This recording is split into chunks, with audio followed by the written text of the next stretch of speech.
Yo, yo. Just a reminder, we were listening to the official Batting Studio soundtrack, issue 3, which is available now. All of our comics have soundtracks that go with them, so you can be immersed fully in the worlds as you listen. So that's fun. Let's see. All right, so we are coloring this sequence still from Interdimensional 3. We did the Frost Eye last time, which was actually pretty successful, weirdly successful, which means we just have pretty much like one panel left on this page, this bottom left one. And then top left, I think I want to do some work on her face.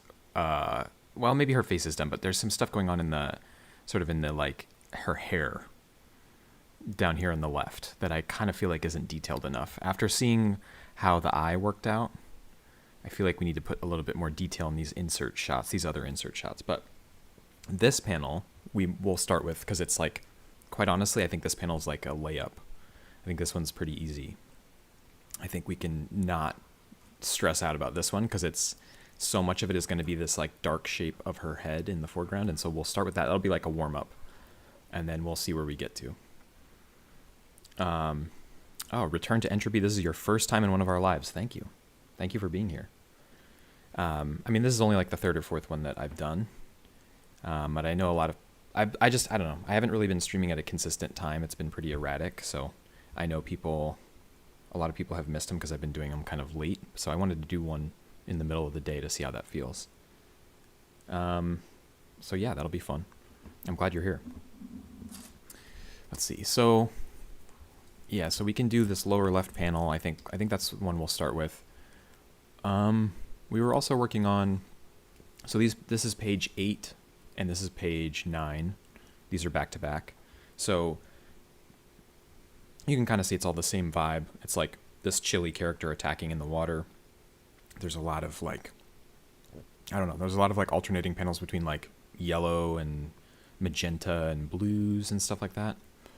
So it's all the same kind of vibe. I'm still scared of these columns. I'm saving these columns for another session. Well, yeah, without further ado, we'll get into it. We'll color this one. So for sure, this panel is going to take inspiration from this panel right here.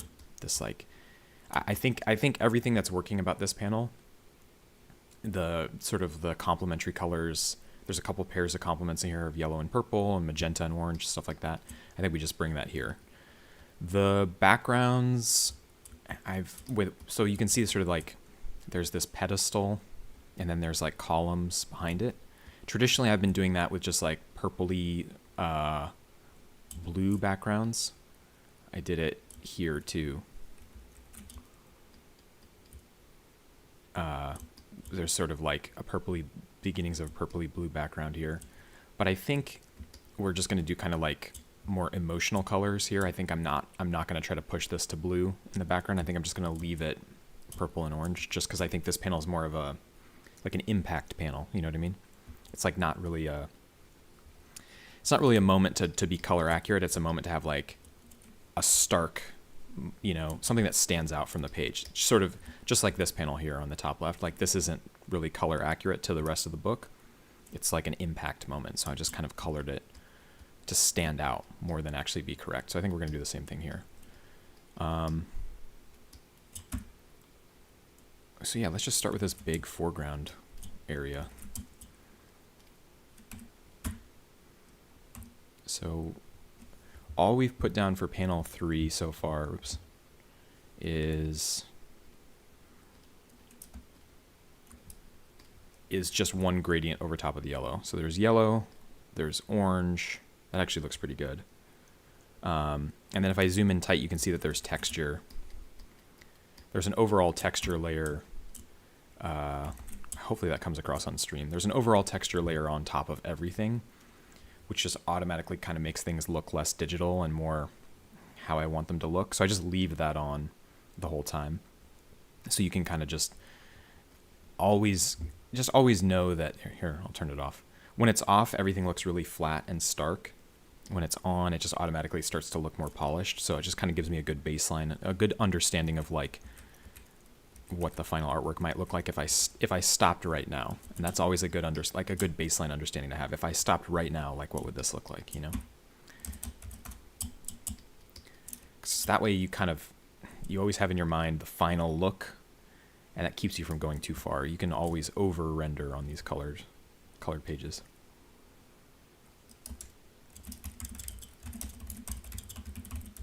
All right.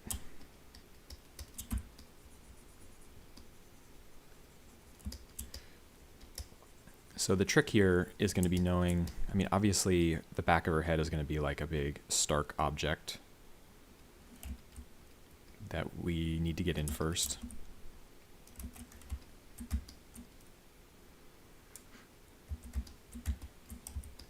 And then the trick is going to be knowing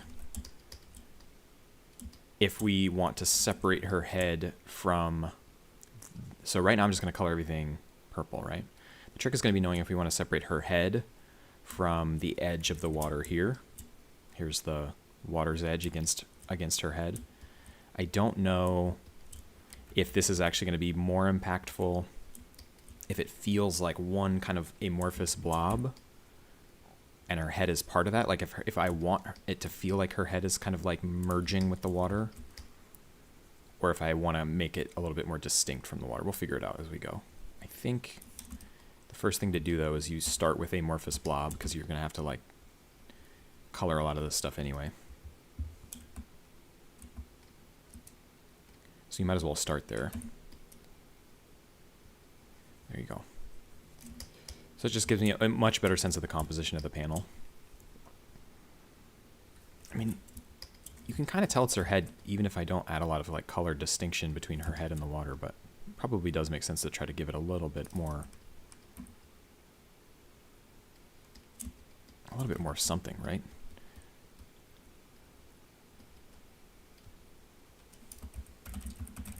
So, and then there's kind of like one light source right now.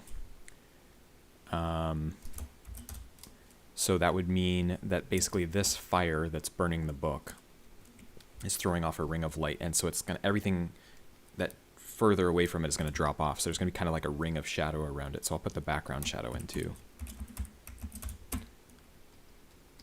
Just rough it in for now.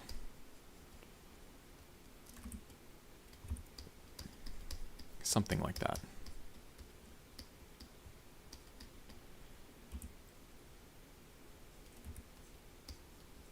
Yeah, ish, something like that.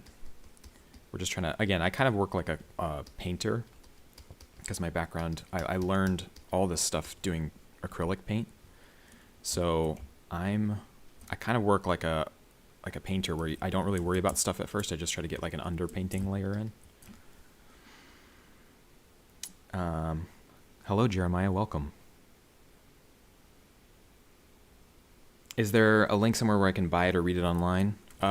We took our store down because of we just did a huge Kickstarter, and we took the store down because we didn't want to deal with online orders on our web store in addition to the Kickstarter.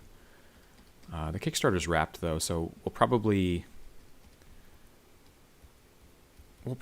put the store back up, but all it's going to have in it is I mean, we're pretty much sold out of everything. That's why we did the Kickstarter, to print new stuff. So the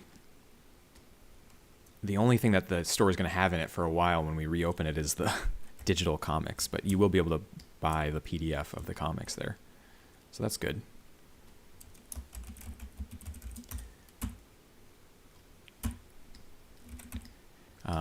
Yeah, I mean, we keep sort of, it's like DJ Khaled style, like suffering from success. We keep selling out of stuff. The thing that has consistently been on our store is the digital copies, because obviously like you don't run out of that.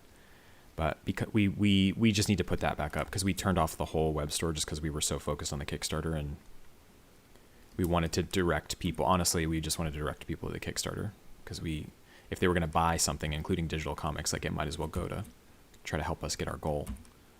But now that the Kickstarter's over, we'll turn the web store back on. People will be able to, I guess, buy issues 1 and 2 digital until we actually, get stuff back from the printers and get new merch printed and all that stuff and restock the web store when we send out the Kickstarter orders.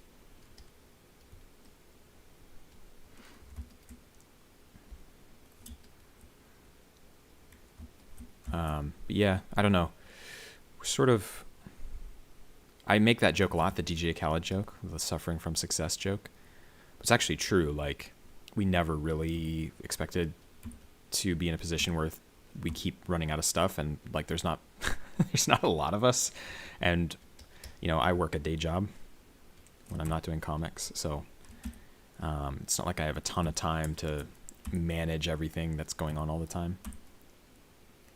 So we do what we can. We keep selling out of stuff, and people are super patient with us, which is great. I really appreciate it.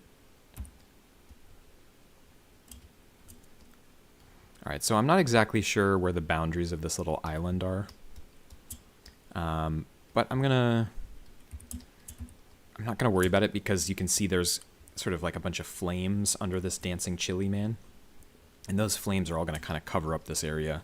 So that doesn't really matter where the edge of the island is right now. The top right edge of the island.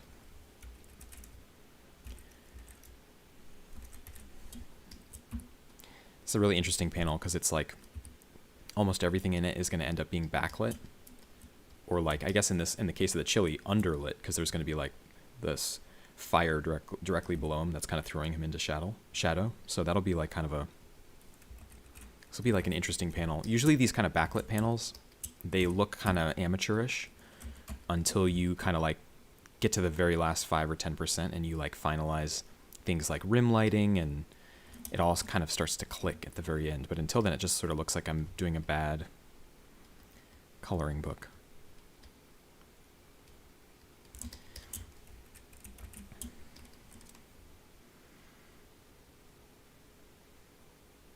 Would you mind me asking lettering questions? Yeah, you can ask lettering questions. That's fine.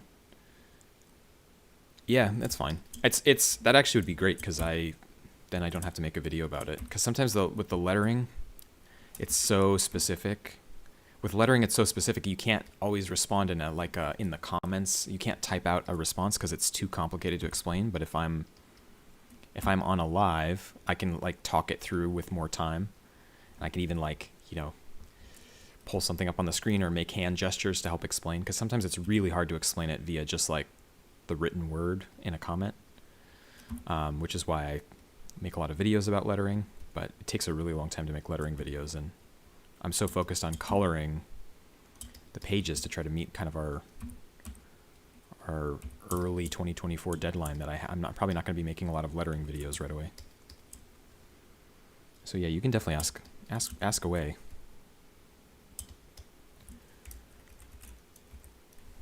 All right, let's get this chili man in.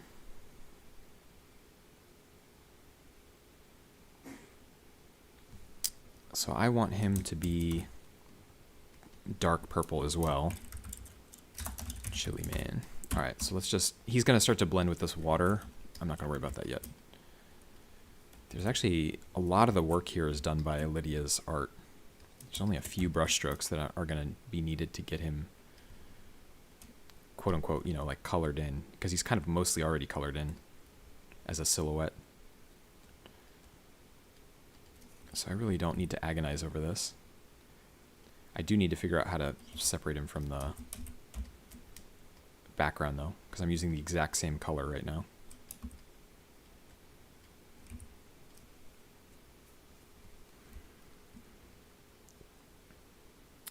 I really like your channel. I'm trying to learn, and your channel has great tips and ideas. Thank you. I did not...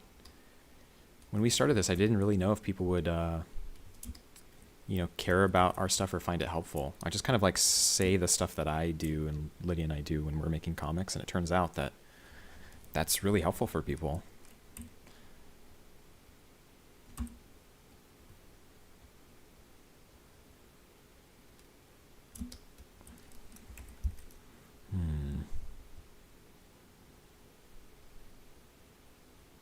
All right, let's get the flames in. It's hard to know what to do with the shadows until you've got the brights in, so we'll do, I'm going to sample the flames off of here.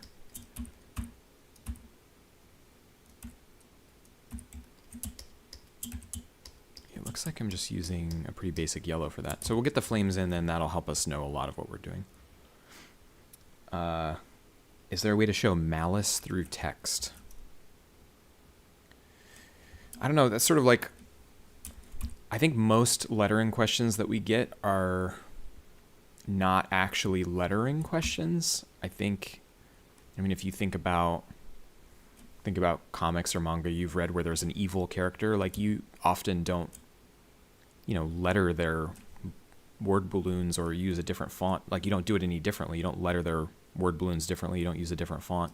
It's about, what they say or their facial expression while they're speaking. Like, you know what I mean? Like a villain standing in a dark corner, like frowning, like, and he says something really evil, or he's set up a whole evil plot in motion. It's kind of like, that's a lot of malice right there. So, I mean, you could do something where you could like make their font different or something, or use a pointier balloon or something. But I think lettering is usually best when you don't rely too much on it, and you're relying on your story and your character body language and expressions and stuff to tell a lot of that story for you,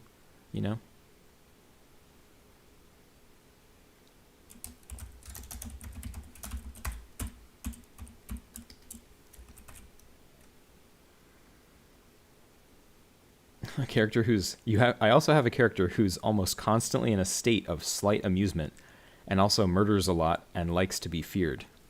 Is your character the Joker? Sounds quite a lot like the best Batman villain of all time. But it sounds like an unhinged kind of villain character. There's actually, like, I like that description because there's actually a lot of really good, like, that's, you can totally do a character like that because the Joker doesn't own that, you know what I mean? There's a lot of really cool characters who are kind of like amused and unhinged. It's sort of like the perfect combination to make somebody scary, right? Like being both, like being a sociopath, somebody who takes joy in destruction and chaos,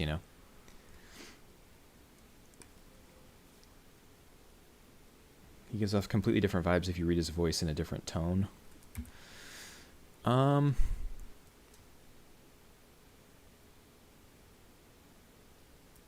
want to keep the sunny disposition, but show his hate towards a specific character. I don't know that these are lettering questions. Like, this is how you construct pages and panels and story, like,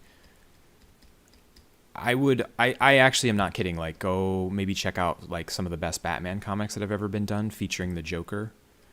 They accomplish all of this like really well. I think again, like, what is a sunny disposition? It's more than just how the sound of your voice, right? It's like, it's very visual. It's your body language. It's your expressions. You know what I mean? Like, and the juxtaposition of normal lettering that says something scary and just a regular round white word balloon with really like scary visuals, like that's the kind of juxtaposition I think you're looking for. And that's not really about a specific font or a specific graphic design choice in your lettering. That's using multiple elements of a comic together, So it's basically like a way to use juxtaposition of the medium to do what you're trying to do, I think a lot of people ask lettering questions that are, it's not really a lettering question, it's like the development of your character and the plot of the book and stuff like that.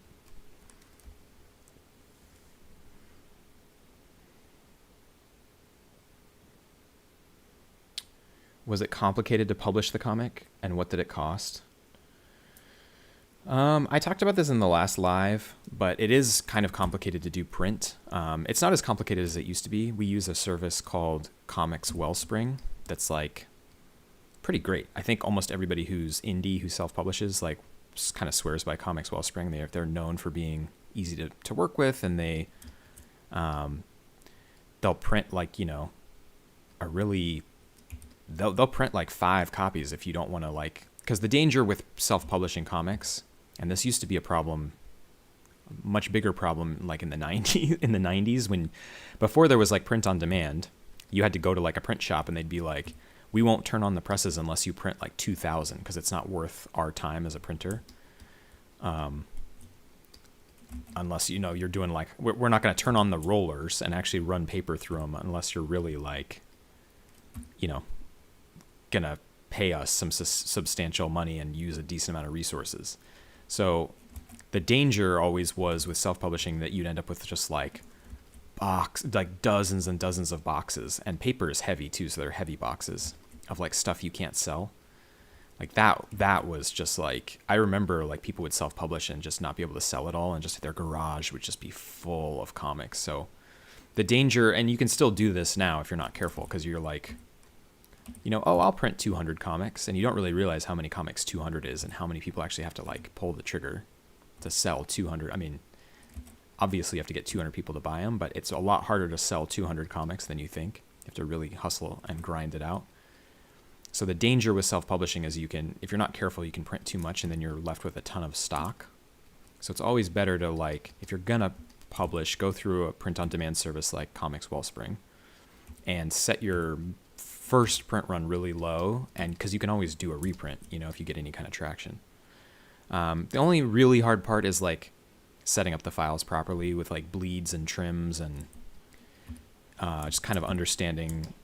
We use Adobe InDesign to do that. Obviously, it's not the only choice, but you do need a decent layout program that can like place your artwork in properly and actually like export to a PDF with all the proper settings and stuff like that. Like, the printers will help you. Like, they want your business, so they want you to be able to publish. So they're gonna like. That's why Comics Wellspring is pretty loved, because they're known for having good customer service. Like, you can call them and they'll help you with stuff like that. But again, I think people rush into, this is just my personal opinion. I think a lot of people who are making comics like don't really know how powerful it is to publish digitally in today's era. Like, again, like, we publish a lot of comics and we sell a lot of print comics, but you have to understand, like, for every print order that, you know, we move on our website or whatever, there's 5 people buying the digital. You know what I mean? Like, we sell a lot of digital comics, and you can make decent money selling PDFs.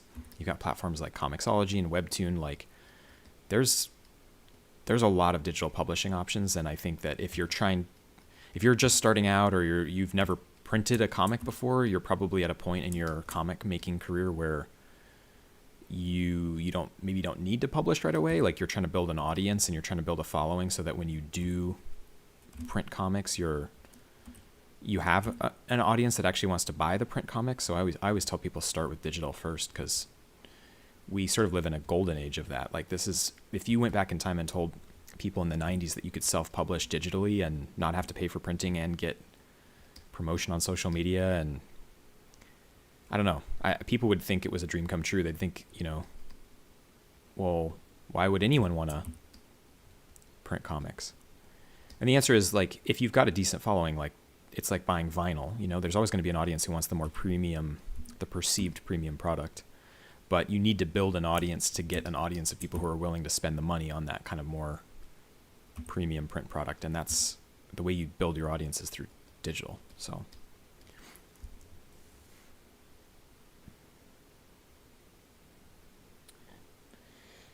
Do you know how one would get a self-published book in stores like Barnes & Noble, or even just online stores like Amazon? Well, I think it's 2 different beasts. So getting in retail stores like Barnes & Noble, I think, is pretty... I'll tell you this. For us at Bad Ink, I'll just tell you my perspective. It's really, really, really unlikely that we're going to be in like a brick and mortar Barnes & Noble store anytime soon. There's a whole system designed to, you know, book publishers work with book distributors, work with like there's people whose job is, I don't know exactly what it's called, but I assume you call them a buyer, somebody who works for a company like Barnes & Noble to select their inventory.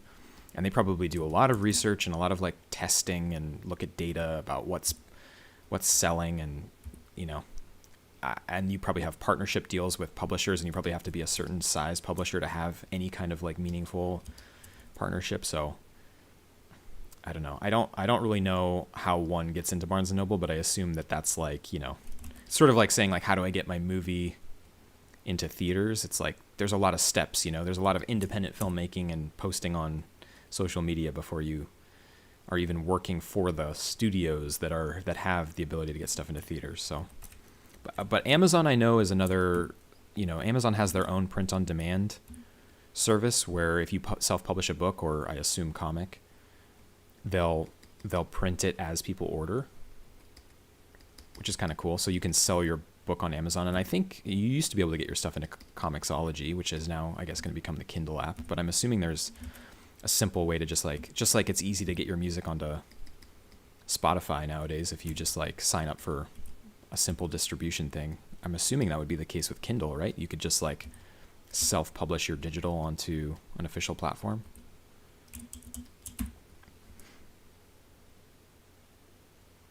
Yeah, publishing. So here's the thing about publishing that nobody really realizes is like, just if you are making something and getting it out there and selling copies of it however you can, like, you should call yourself a publisher. You know what I mean? Like, we are a publisher because we have our own online store. We print the comics through Comics Wellspring. We just sell them on our website. Like, you know what I mean? Like, it doesn't make us any less of a publisher just because we're not in brick and mortar stores. You know what I mean? Like, we're still figuring out a way to get our stuff out there and find our audience. So you can be a self-publisher just through your own YouTube channel pushing to a store, or you can publish, in my opinion, you can publish on Webtoon, put a new chapter up every month or something and say you're publishing to Webtoon.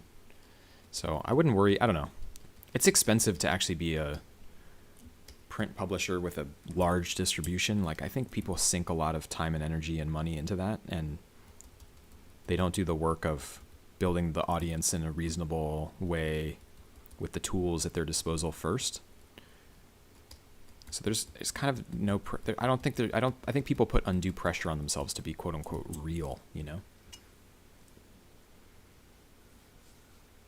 Yeah. What about shipping to customers? Is it easy to set that up and ship them out? Yeah. I mean, you just have to do the work. You know what I mean? Like, I think a lot of people also think that there's some trick to it, but it's just us. Like, we get the order on our website is through Squarespace, and we just get the order. There's like a tool that prints a shipping label, and I like pack up the comics and walk it over to the post office. You know what I mean? Like, it's just like sending any other package. You just have to know the postal rates. It's not hard. You just have to. It's just like a lot of, like, when we started this, I just realized there was a lot of stuff to learn. You know. And then we figured it out.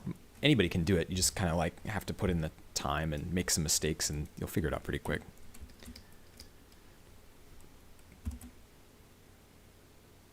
Chainsaw Man. I was just reading Chainsaw Man volume 1. I have it in the other room. I was just reading Chainsaw Man volume 1. So speaking of digital, I read volume 1 of Chainsaw Man for the first time on my iPad, and then when I like something, I want to read it in print. And I think that's the mentality that I think most people should have if you're making comics, is like, know that there's going to be a whole audience of people who are a form of like, I think the business term is their point of conversion. They'll sample it digitally, and if they like it, you can convert them into a print customer, you know? So that's that, and that's how I think, you know, when I'm reading manga or comic books. Somebody earlier was asking about if I'm reading stuff from Marvel or DC. And I am like a huge Marvel fan. Like, that was when I was like in middle school, and early high school was like kind of the Bendis era of Marvel. So I like got really hooked on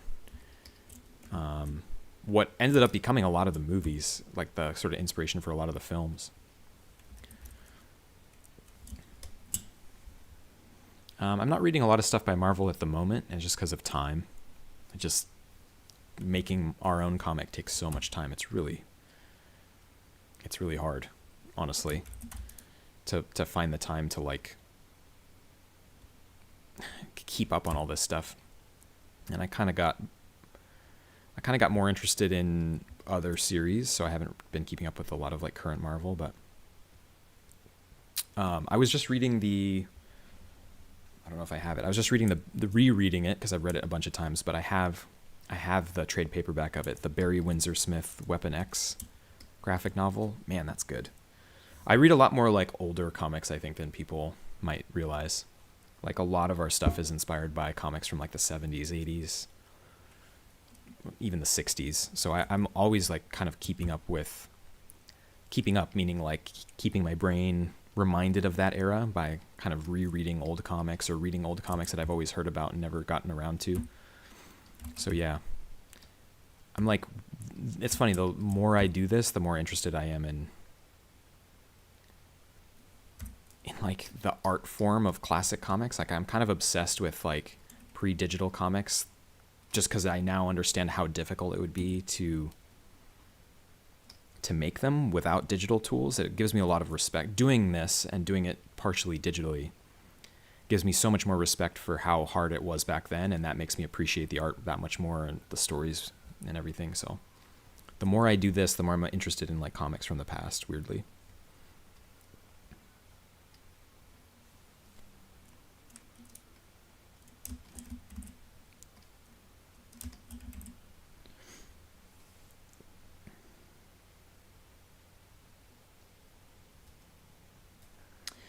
I've thought about publishing on Webtoon, but I don't think the platform is ideal for what I want. Do you have any recommendations for other platforms?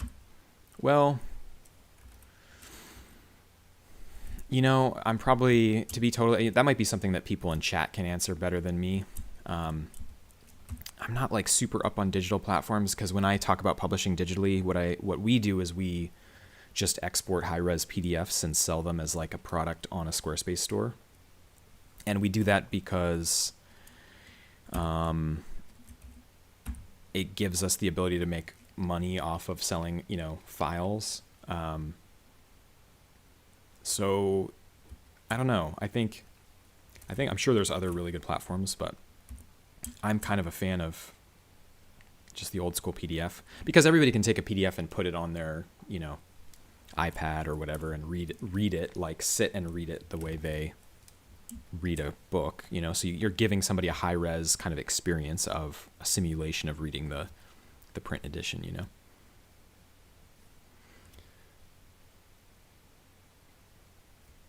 Oh, that's a good question. I'm not sure if this is the best place to ask this question. No, this is fine. For those who backed the digital copies on Kickstarter, were you able to access the first two before you finished the third comic? Maybe so I'm going to send out surveys probably later today. I really need to get around to that.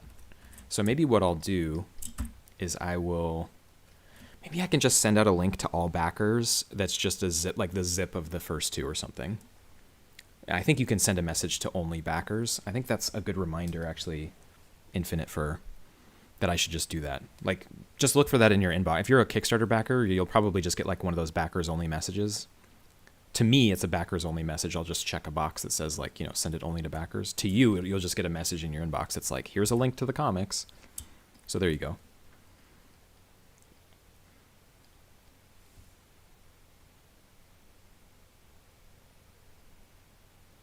All right, let's see. So okay, so for sure, the way this panel is going to work is the orange gradient that goes to yellow. I want to keep the idea of an orange gradient on all the purple. So I actually want the purple in the background to get much lighter or less intense of a shadow by putting an orange gradient over it. So I'm going to actually check this out. We'll rough in some more of the water, and this is going to get really knocked back, so I'm going to kind of do a bad job just to get a shape in here. Because what you'll see is I'm going to put a gradient over top of what I'm painting right now to get this orange gradient to kind of feel like it's continuing, and it's going to like soften a lot of these shapes. So we'll sample like this orange, and I'm just going to put a gradient over top of it.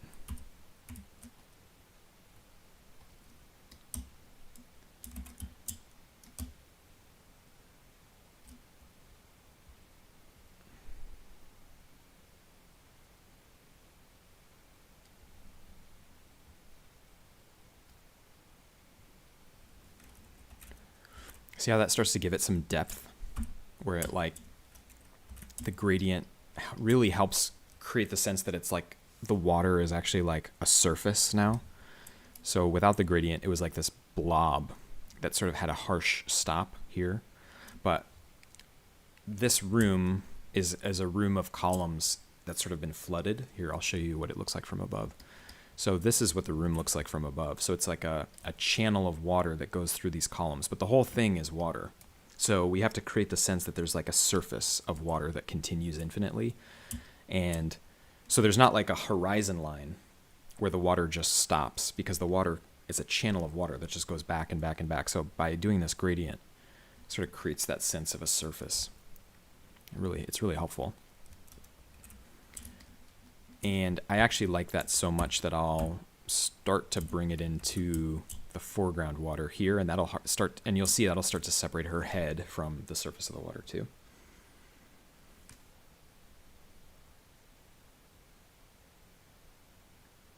Yeah, I really prefer reading a graphic novel or comic when it's actually in my hands and not digital. It just feels like more of an experience. Yeah, I agree. I feel the same way. Like I said, I read a lot of comics digitally. Like I'll buy them on Comixology or Kindle or whatever. And if I like something, I want to reread it as like a physical book, and I'll buy the like nice hardcover edition, you know, if I can. Like I just bought, I don't know where it is, but I just bought for the first time, I just bought the Berserk like omnibus hardcover volume 1, and I'm going to try to collect all of those. Because I want that experience of like a real book that's got weight to it and sort of like feels like regal, you know?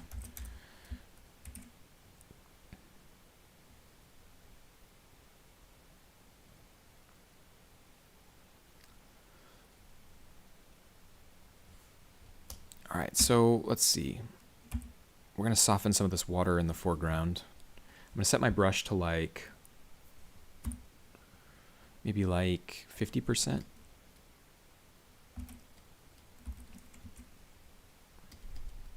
Yeah, it's too much. I'm getting too orange too quickly, so I'm going to do 30% opacity. We're just going to go in here. We're just going to kind of like soften some of the water back. Again, because there's a ring of light coming from this fire, so.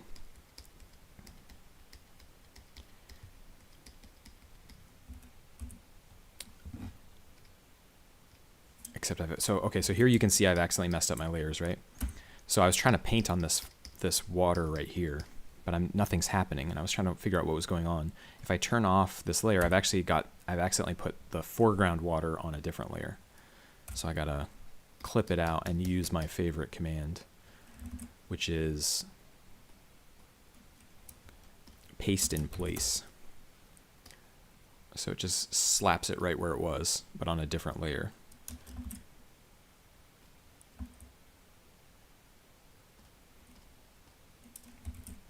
And then I can merge them together. There you go. Now it's all, now you can see that the orange is touching it. So I have to redo it. Okay, so again, we're just trying to kind of like rough in some orange. Try to create the sense of like some circular light hitting everything.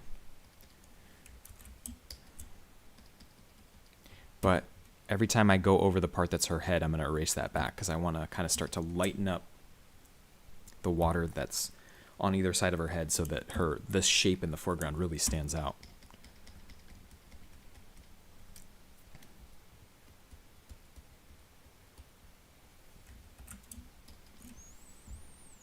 And I do think actually that we can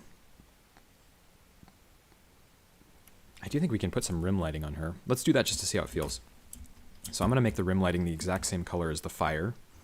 And if you sample your source light and you use that exact tone on the figure that the light is being cast onto, it makes it feel like the light is super intense, because if there's no drop off in value, it means that light is so powerful that it can travel this distance and still be like the same intensity on the subject.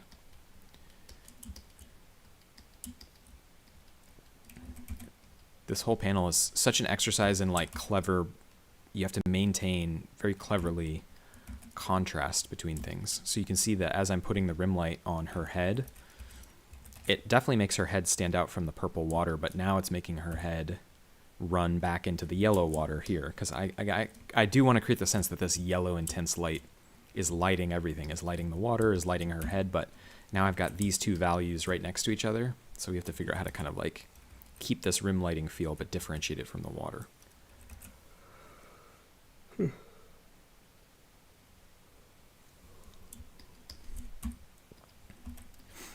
Yeah, you prefer reading digital because it's financially easier. Yeah, man. That's why we sell so many digital comics, is people will spend $3 or something, $2 or $3 or $4 on digital comics when they obviously can't spend like $20 or $25 on both issues, you know?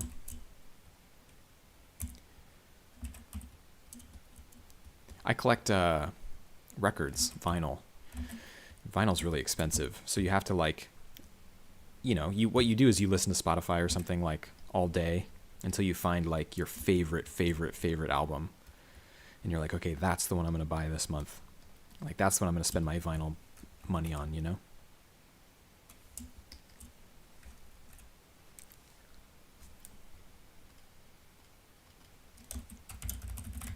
It's the same with comics. Like I think that's actually why omnibus editions and like ultimate editions and like there's actually like a lot of really expensive comics out, but I think it's because people are weirdly like willing to spend more money on something because it feels special.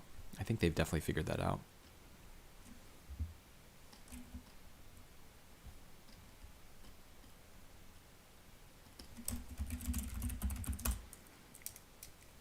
All right, so and this panel, I thought this was going to be like a layup, but it's actually like a huge it's like a huge pain, because you have to maintain a limited color palette while still like getting all the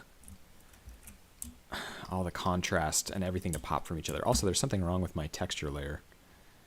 I must have accidentally moved it. See how there's this like, so there's actually like, you don't realize it until you see where I've messed up and moved the layer over, but I actually have a pretty intense like base texture as the bottom, baseline of the comic page. And I do that because when you zoom out, it just looks like old newsprint. It gives it like a really nice like retro quality. But that's what it would look like. It would look so stark and digital if it didn't have that. So, but I accidentally moved it over. I don't know why. So I got to like shift it.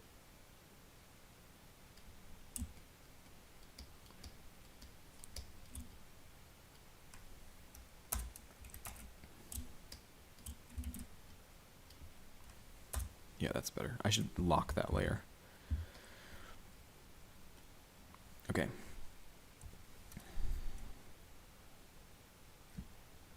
Also, when you color comics, a lot of what you're doing is you're thinking not just about like individual panels, but you're making sure that the composition of the page works really well. And you, at least in my opinion, part of the art form of coloring comics is making sure the panels pop from each other, because it's especially hard if you have a setting that's all the same, right? Like, so again, like I colored this big room that's behind this Chili Pepper Man blue. So I could just keep coloring the backgrounds blue because that's the color of the scene. But then you would end up with like a blue background behind her that would make a blue panel that wouldn't really stand out from the big panel. And then this panel wouldn't pop from the water. If you're too color accurate, your panels just start to run together. So I'm always doing these kind of like emotionally expressive panels to kind of like get stuff so that the panels themselves pop out. And then also I want to create like a sense of color balance on the page. Like I'm really glad that this eyeball is like yellow and orange, because it's diagonally symmetrical with a really yellow and orange object, this top left panel up here. So that creates balance on the page. And a lot of the color choices are not just like what things are in the scene, but how it's going to like make the page as a whole like work as a composition. Yeah, it's a bunch of layers for something so simple. Yeah, I use a lot of layers. And I use a lot of layers because I change my mind a lot, and I want to be able to like do clipping masks into individual objects, or like shift the color of something without affecting the background. So it's kind of like it's a giant Russian nesting doll of insanity. But it gives me the control I need to kind of know what I'm doing, you know? And like, it really what it does is it gives me flexibility. Because the answer is I don't always know what I'm doing, to be totally honest. So using a lot of layers lets me change my mind and flip through blending modes. And like make those kinds of calls in the moment. Because I'm not locked into, like if I just decided that I wanted to start to shift stuff blue, I can control what the blue layer affects because everything's on its own layer, you know?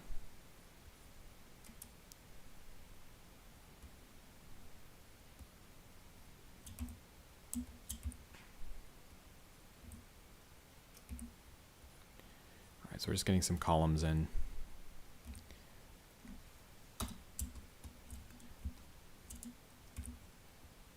And this is where you can be really fiddly and try to make these perfect, but some of the art of comic coloring is the art of suggestion, like suggesting shapes are there versus like getting really hung up on. I mean, you can even see Lydia's kind of cueing me with her line art. Like she's put so little detail into the columns already, and as they go back in space, it just turns into these like vague suggestions of lines. So I'm just gonna kind of like obey these lines somewhat as best I can, and we'll figure out how to kind of like drop them back and like make them work. The truth is they're not going to ever be like defined shapes. They're more like textural vertical bars that you're going to feel in the space versus actually be able to read each individual column, you know?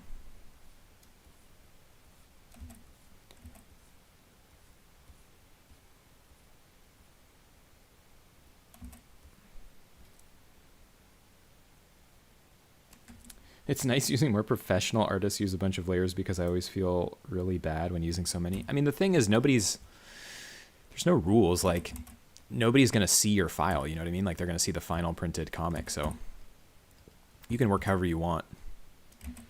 I mean, it's not an acrylic painting where you have the luxury of layers. You might as well use them. You know what I mean? Like that's what digital is for.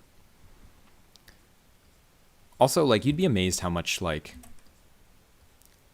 if you actually talked to like professional artists who work for like major publishers, you'd be amazed how much like if you actually go to cons and you talk to artists, you'd be amazed how much they have their own weird way of working that's like incorrect, or they'll like admit to you that they actually don't know what a lot of the tools do in the program that they use. One of my favorite comic colorists is James Stokoe, who he started with like stuff like Orc Stain, and now he does like a lot of cover work for Marvel.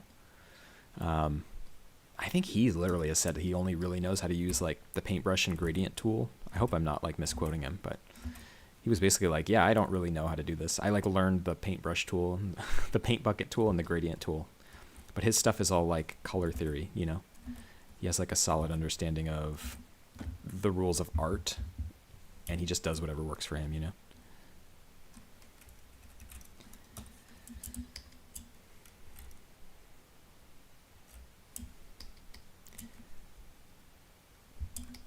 All right, we'll do the columns on this side.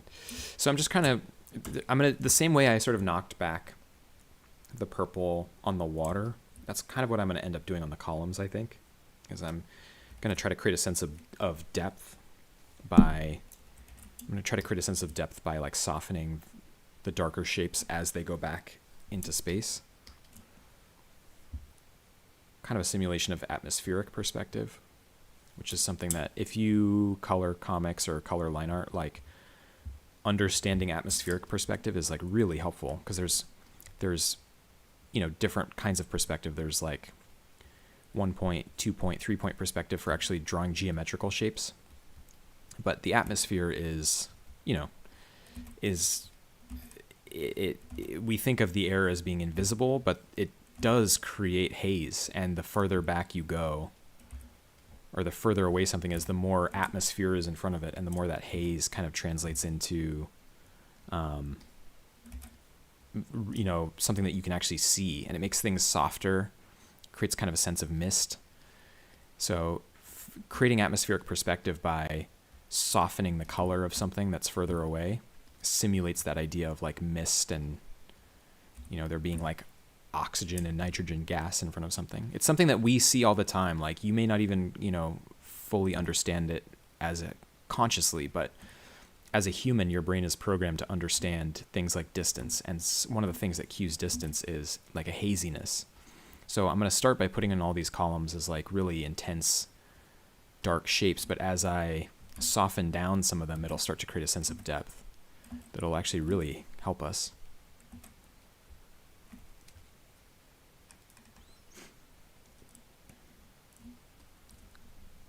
Oh yeah, well, if you're battling a computer issue, like a processor issue, and you're working on an iPad that doesn't have the best processor and layers slow your computer down, that's obviously like a different, you know, that's a different story. Not everybody has the ability to color on desktop, you know, like it's hard to get a computer that can run a desktop program. So I definitely understand that most people, iPads are probably more affordable than a desktop computer. It's easier to work directly on the screen if that's how you like to work. So if you're limited by that, there's no shame in that. You know, it's, you work with what tools are available to you, you know?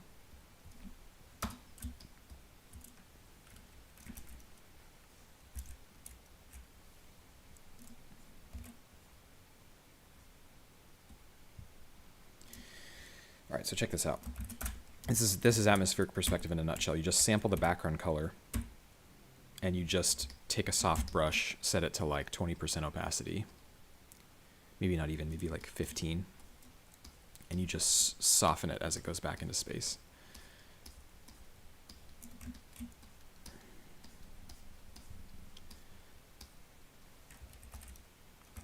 Instant depth. It just kind of drops off into something, some sort of nothingness, you know? It just creates this, and the more you drop it off, the more the sense that it's infinite, you know what I mean? Like, this drops off pretty severely. Like, these back columns are pretty much covered up. So when I zoom out, it sort of just feels like this infinite space, and it stops. I mean, it's crazy how distracting these purple shapes are when I turn that layer off. Here, I'll name it atmospheric perspective.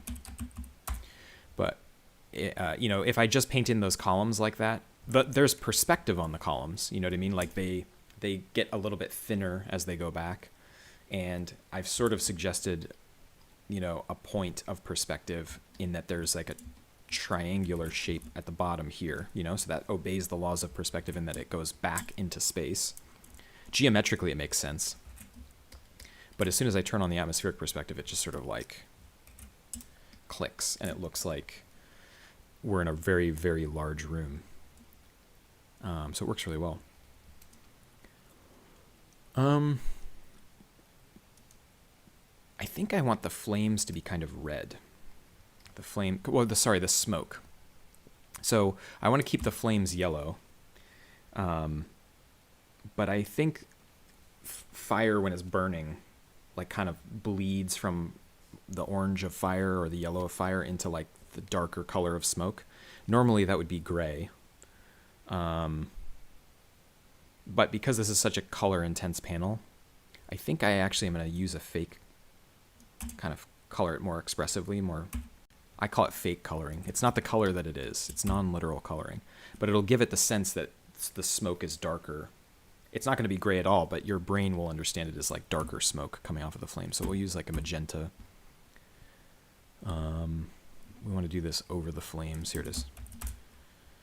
I can just do it directly over top. So I'll call this smoke. I'll use a soft brush. And I'll just, because I kind of want it to like have a soft edge that bleeds into the yellow. And then I'll do it with the darker red too, so it gets really differentiated from the background. But the problem is it's now the middle part here where the red fades into the yellow is almost the same orange color as the background, so we can go back in with an eraser and just bring some of that back.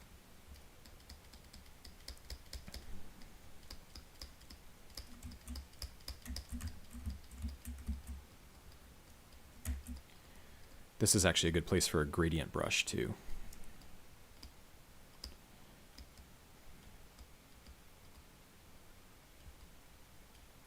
Sorry, not a gradient brush, halftone brush. I'll do a pass with halftone brush to show kind of how it comes together.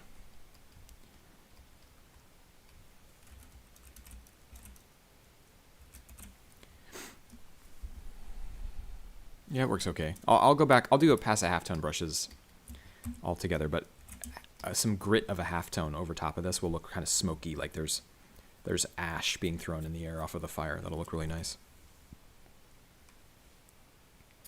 Yeah, taking notes. It's hard. I try to talk through the process while I do this. It's hard to remember what I'm doing, or it's hard to be able to talk about this in like a mindful way while also, you know, doing it. It's hard to, it's like doing two tasks at once that are very different parts of your brain. Okay, so let's do something kooky just to see if it works. I want to fade this whole front shape into a blue at the bottom, just because I want to see how that looks. Because I kind of want there to be some kind of visual parallelism between the bottom two panels here. Like I kind of want, because this one fades to blue at the bottom so distinctly, I kind of want to bring some of that into to this one, just so there's like symmetry. So let's see.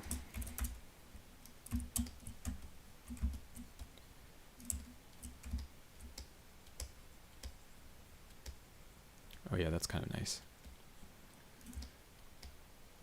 That helps, I think. It just continues to add a sense of depth to it, you know?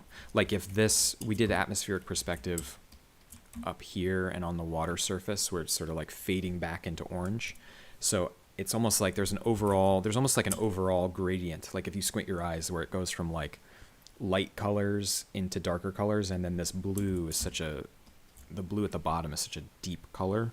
It sort of adds this overall sense that there's like a gradient and everything is in service of pushing it back into space, that the stuff close to us is really close to us and the stuff away from us is getting lighter and therefore going into the mist, getting further away from us. Okay, cool. Maybe I want her head to be more blue just overall. Like maybe that's one way to make her head stand out.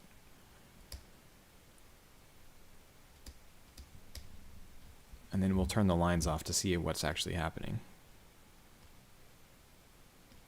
There you go.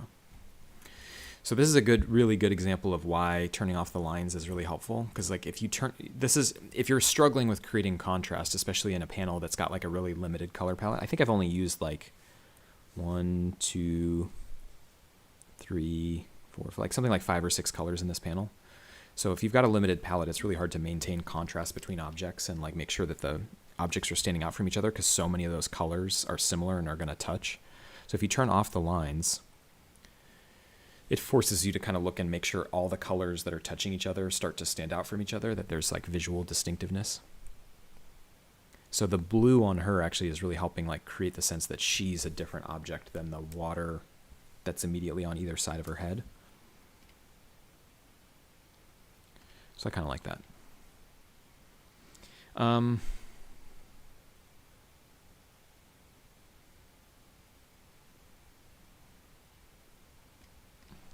I know. I love how I started with the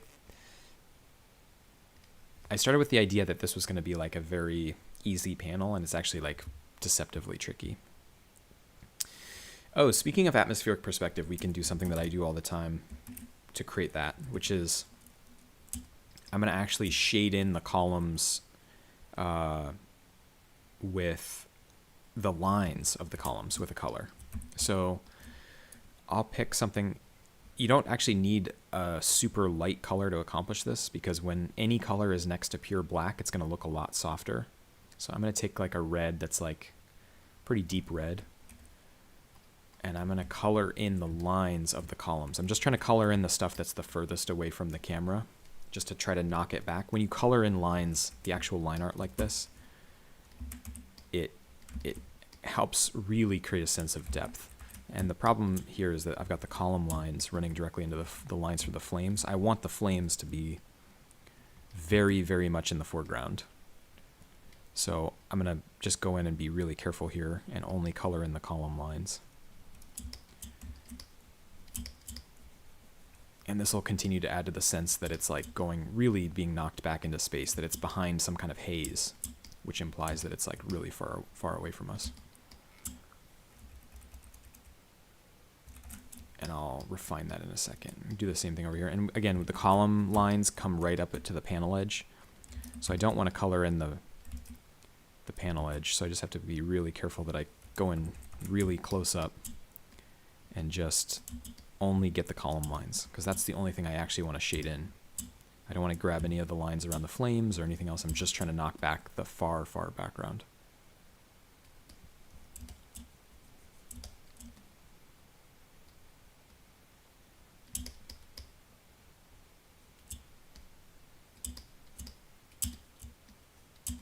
Yeah, that's pretty good. So again, we have to go in and refine this, because what you don't want is for some of the lines around the columns to just be red and then randomly just switches to black. Like, that doesn't give you any kind of like, it doesn't tell the reader anything. Like, it's not a good read of depth. It's confusing. So what I'm going to do is refine it by actually erasing some of it back. So I'm going to get like a soft brush and like a really low opacity, and I'm just going to like take away some of what I did on the edges.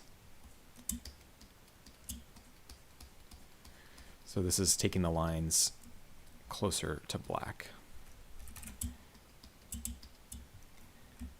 And then now I want the stuff that's really far away to be even lighter.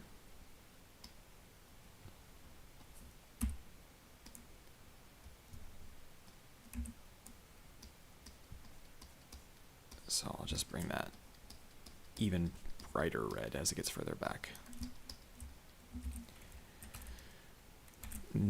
It sort of works. The lines, I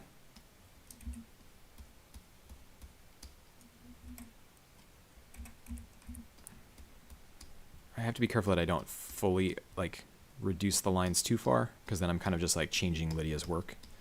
It's kind of not a super cool thing to do, but it helps. It creates a sense of depth. Like, now you can see that there's like a fall off both in, so there's like an orange soft gradient over top of the purple that fades from left to right, or from right to left. It's more intense. There's more intense orange on top of the purple columns, getting less intense and revealing more of the purple columns on the left.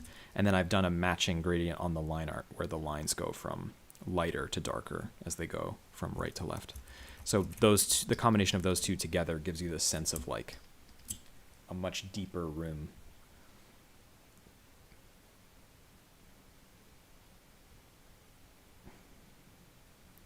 Oh, I wrote the cards in a notebook. I just have to copy it. I'm like it's like an illuminated manuscript. I'm like a monk who's like taking one piece of writing and like copying it in a fancier handwriting on a piece of paper. Any comics by Marvel you were reading or up to date? Yeah, I'm not really reading a lot of new stuff right now. I was talking about this earlier, but I'm reading a lot of like classics. Just kind of like, I'm going to be totally honest with you. Like, I definitely am suffering from a little bit of like Marvel, like modern Marvel burnout. I've been reading massive Marvel crossover events since 2000. Like, don't get me wrong, like I love it, but like I'm kind of in a different part of my life where I'm starting to read a lot of the classics that I never got around to reading because I was always trying to keep up with like my pull box. So I've kind of paused on reading new stuff, and I'm reading a lot of like, I don't know, the kinds of things that like, it's like when you watch movies and you're like, I've never watched The Godfather. Everybody says it's good, but like I should sit down and watch The Godfather. Like that's kind of the era that I'm in with American comics, is I'm trying to kind of go back and read the stuff that's considered just like the best ever. So I kind of like have a really good understanding of that foundation. So I've read most of the classics, but there's still a few that I'm like trying to catch up on, So I've kind of like put aside current Marvel and DC stuff because I just don't have enough time to do both. Yeah, I mean, shout out comic creators who work for any publisher, regardless of size, because I love it all.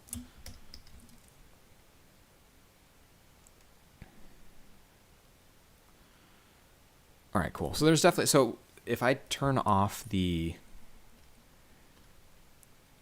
it's subtle, but if I turn off the color that affects only the column lines, you can see that it adds a little bit of sense of depth. It just knocks those back. It's really nice. It just does a little something. I think I kind of want, I think one of the problems with is the flames here when they're crossing over the background goes from dark orange up here to lighter orange down here. But that lighter orange is really similar to the color of the flames. So I actually wonder if I flip let's try flipping the gradient in the background just for fun. So right now it's darker up top and it goes lighter as it gets towards the surface of the water. But what if this could look bad. Let's see. Oops. Let's flip this over. Hang on.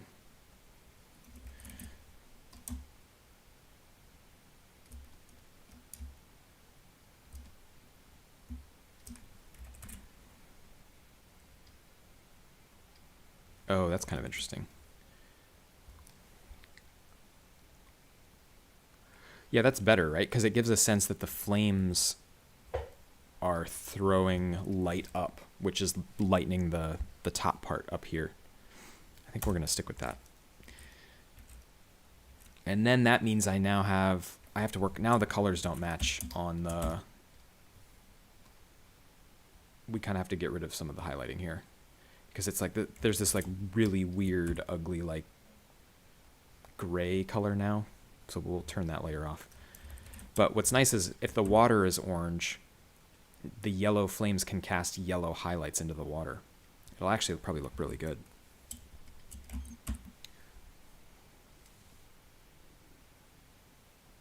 Do you prefer digital or physical drawing? At this point in my life, I myself am not very good at drawing on paper.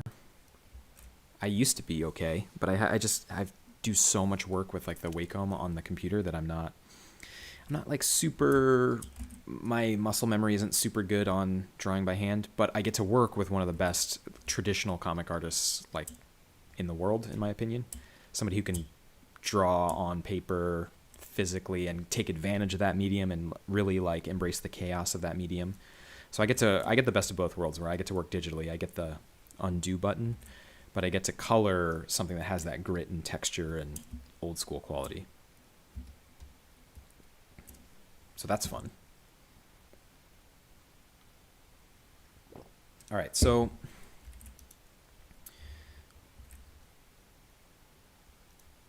the pedestal with the book on it that's burning needs a lot of shading, because you can see how much of it is suggested in Lydia's line art here.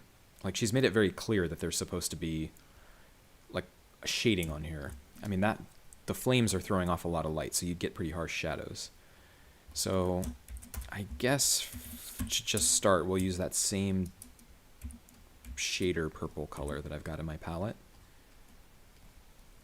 Maybe I'll go to like 70%, and I'm just going to kind of like rough in some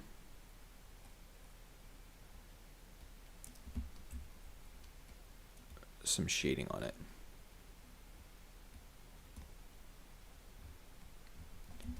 I'm just kind of trying to obey her where she's put it. I mean, she's very good with lighting, so if she's shaded something in, it usually means she's thought about the light source and how it would fall across the shapes she's drawn. So we'll do that. It's going to look really weird for a while because this edge is going to start to, like, as we work on it, the flames are going to really, like, merge with this edge. There's not going to be this harsh yellow to purple transition here. So it's kind of look ugly for a while, but it'll come together as we add more layers on top. Actually, well, maybe we'll make the edge of the island dark, because I think we're gonna keep the harsh edge on this side. I think there's sort of a sense of depth to the flames where this sort of lip of the island that's sticking up is in front of the flames, and the flames are sort of on top of stuff on the right side to kind of give it the sense of, like, visual depth.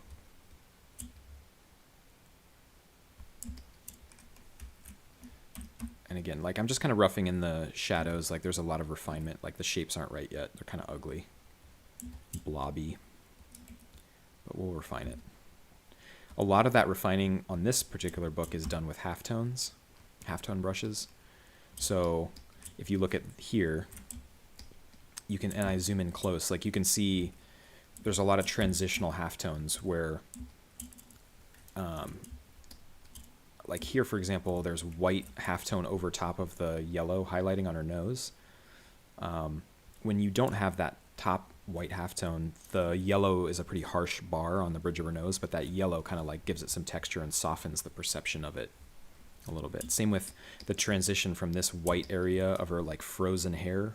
There's a halftone over top of it that just kind of bridges that stark white shape against the blue. So when you zoom out, it's subtle. So keep your eye on the, I'll try to do this in a way that people can see. So keep your eye on this area right here,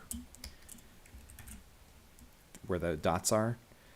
So if you zoom out, that layering the halftone and not obeying the line art, it sort of, just keep your eye on that area. It gives it kind of like just a sense of blending. That's nice. So that's what we're going to do with a lot of the fire here, is we're going to create, like, halftone transitions over top that kind of, like, start to blend shapes together so you don't get these ugly, harsh, blobby lines.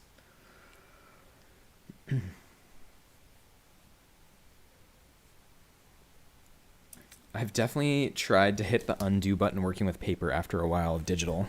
Yeah, it's like, especially if you're, like, a little sleep deprived or something, or if you're, like, writing on a piece of paper and you, like, aren't sure if you spelled something right, and then you, like, stop and you, like, wait for the red squiggly line to go under it, and you're like, oh wait, no, it's just me on a piece of paper. That doesn't happen.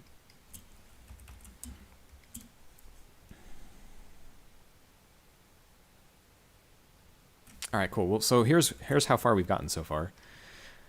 This is when I opened the page. So it was just kind of a placeholder orange and yellow panel.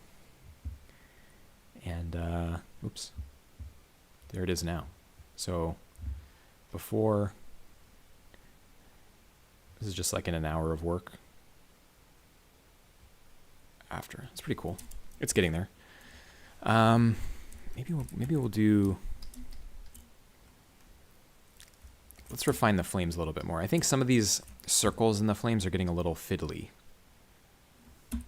This may be too much detail, because, like, this panel is kind of a, it's actually, I'm really zoomed in when I'm here, but if you actually look at the page as a whole, it's not that big of a panel, and the flames are certainly not that big.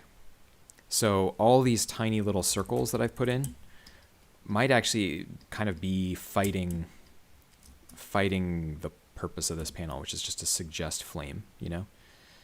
Like, you don't need, if you have too much detail in a small area that's not really supposed to be something that the reader pays a lot of attention to,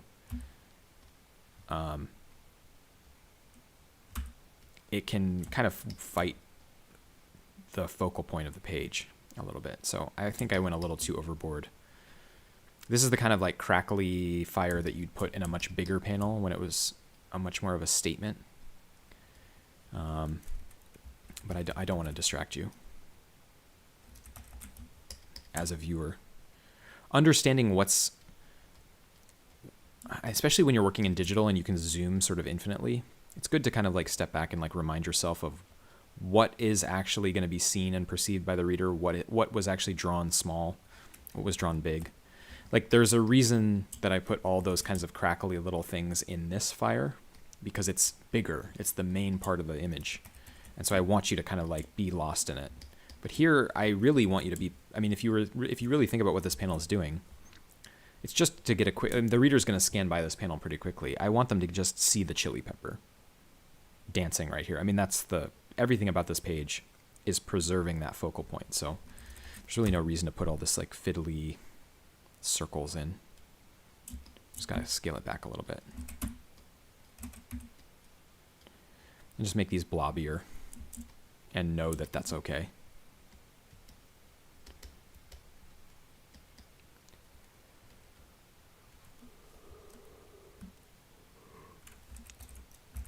All right, cool.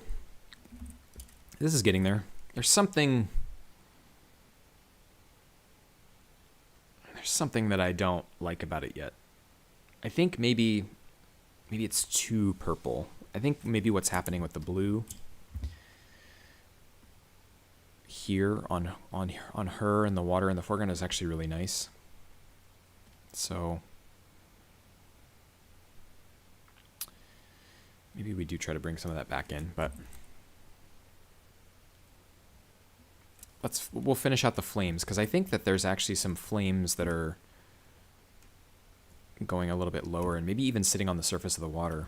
If you look at this page, what I started to do was create a sense that there was like flames actually on the surface of the water here. And so when you zoom out, it almost looks like when there's like an oil spill that lights on fire on top of water. So I think that's in this world, this character, he's sort of a meta character where he lights things on fire, but it's beyond just lighting things on fire that are flammable. It's like he's burning down all of reality. So that's why there's things like the page edges and the panel edges actually lighting on fire. And that's why his fire can sit on water. It's because he's not burning things literally, he's burning things metaphorically. He's destroying reality. So you can see that Lydia suggested some flame lines on the water itself. So we'll get some of those in.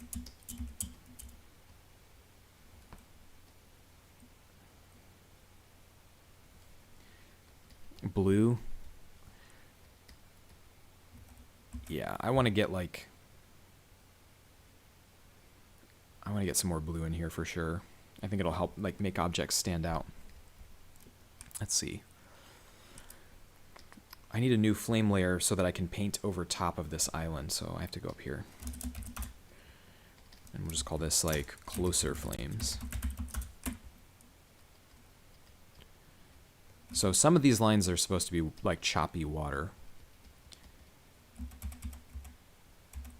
But I know just from other panels that some of those lines are meant to be flames sitting on top of the water. So we'll do this for now.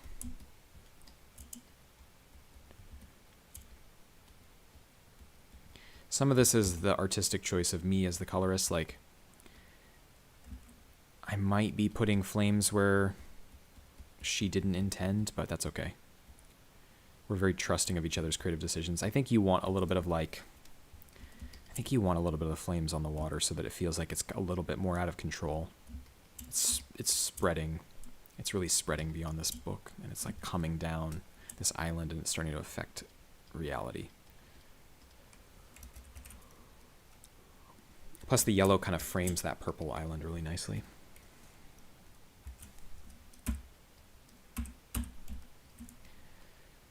And I actually like the idea that the flames would be, if there's intense flames burning up here, then it would be casting pretty strong shadows on the underside of the pedestal. So we'll do that too. That'll help give everything sort of a sense of depth.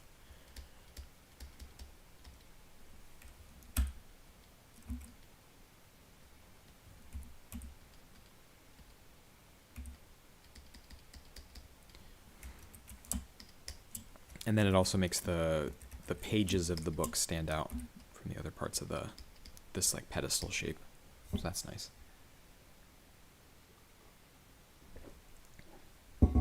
We're the dream team. It's funny because this whole book is like themed around dreams and reality and the realities that appear in dreams. It's a very surreal book.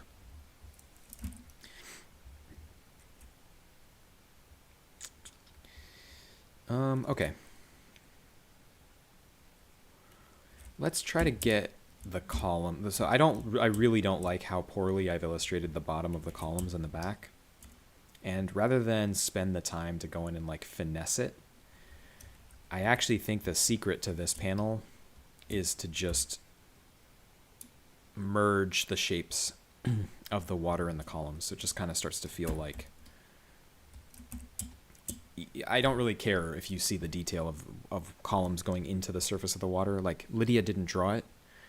That means that this is not, the background is just kind of more about shapes and less about the definition of what's sitting on top of what. So I'm just going to go back to my columns, make a new layer called Knockback.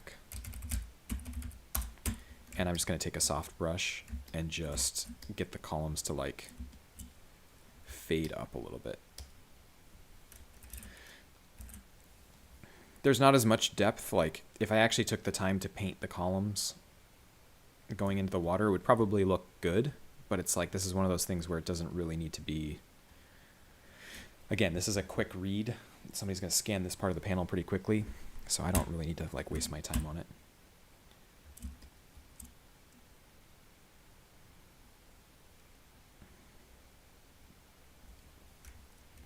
All right, so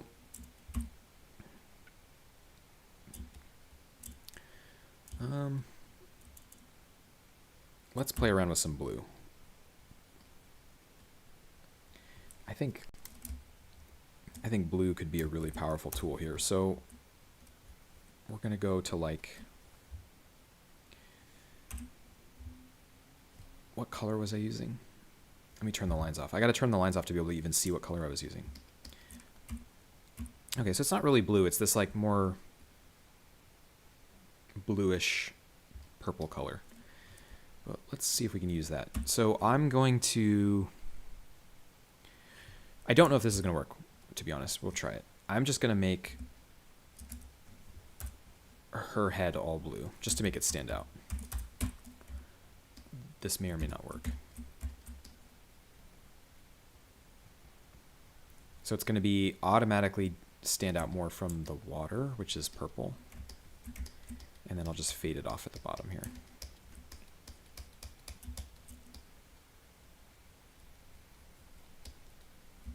And then maybe just so that the rim lighting here, so there's rim lighting across the top of her head here, the yellow. But maybe just because I don't want it to be such a harsh line of like yellow against purple, I'm going to add an orange gradient to over top of it. So I'm just going to take a soft brush. I'm just going to click once. It's kind of nice.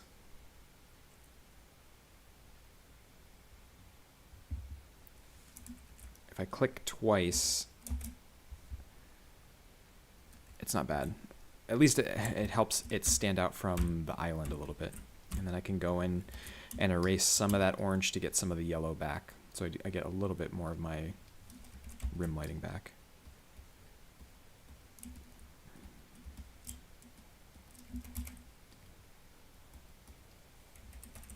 It's kind of nice. So there's sort of a little bit of a transition there, but. And then the rim lighting kind of stops abruptly down here when it hits the water. So I'm going to take some of that out.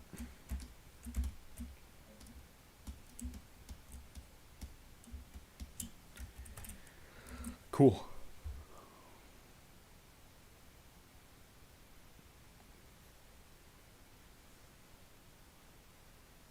Oh yeah, why do I? Yeah, a lot of people want to know why, like, I'm kind of like, for lack of a better term, like the face of bad ink on social media.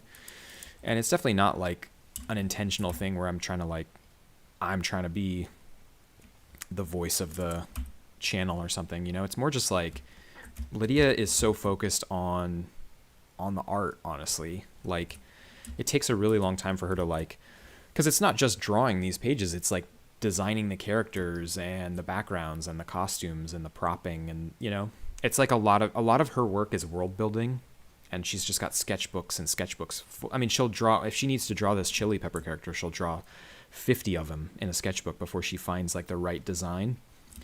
So it's a lot of her work is kind of done, you know, just it's a lot of work, and it's done kind of in solitude, like planning and thinking and taking your time, and done in sketchbooks and not always intended to be seen. Like, you sometimes some of that character design work is like a little embarrassing, like you don't like the first 10 characters you design, so you really only want people to see the final one that you came up with.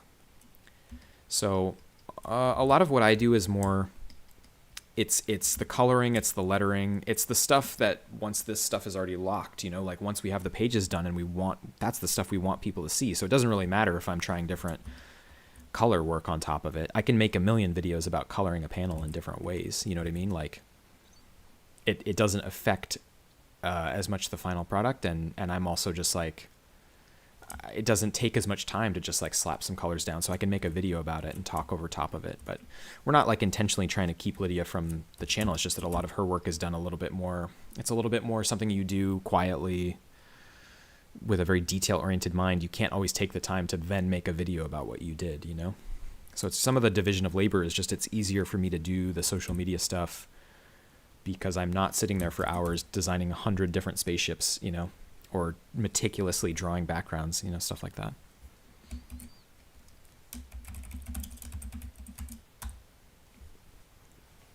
Yeah, exactly. It's like a lot of times, you know, if I'm working on the computer, I can stream it. You know what I mean? Like, if I'm working on the computer, I can screen record it. I can just forget that I'm even screen recording until I'm done. But if you're drawing or painting, and you've got paint running down the page, or things are drying too quickly and you're having to like re-up your paint, or worrying about time because stuff is going to dry before you have a chance to like finish your piece, and then you know, you're very aware of the camera suddenly, it can sort of disrupt the process if you're working on paper. And also you do have to set something up above you, and you have to make sure that your head doesn't like clip into the shot while you're working.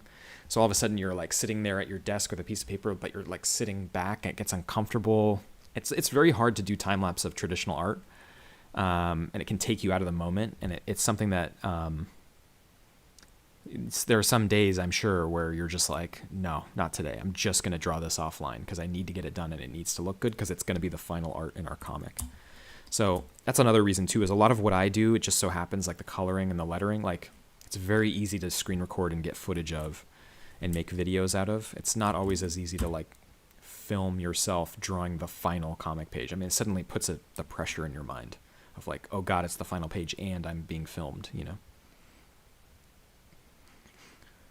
Any tips for an aspiring comic artist? I'm 13 and it is my dream job. When I was 13, what would have helped me?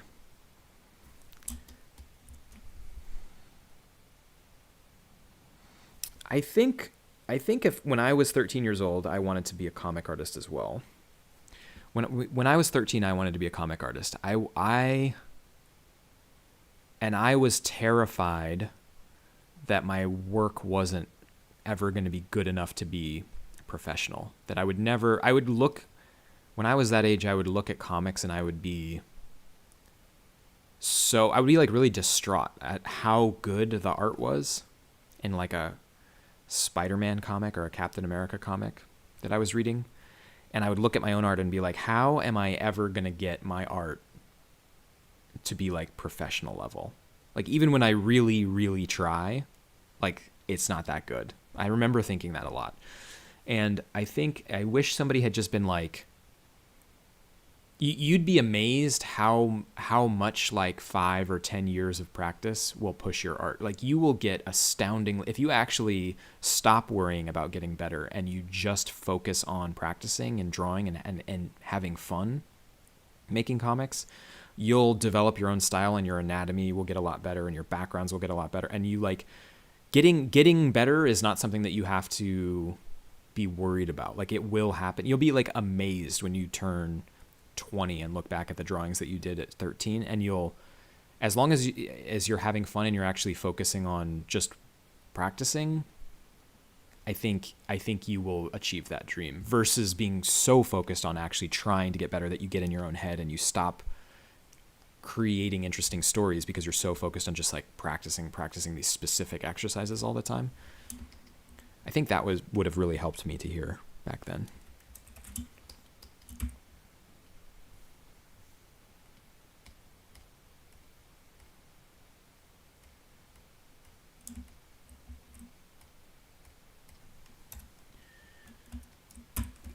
So when I zoomed out, I saw that the yellow on the smoke is like really close to the yellow on the flames. Like, there's almost too much yellow, so I'm gonna try to like bring some orange back into it.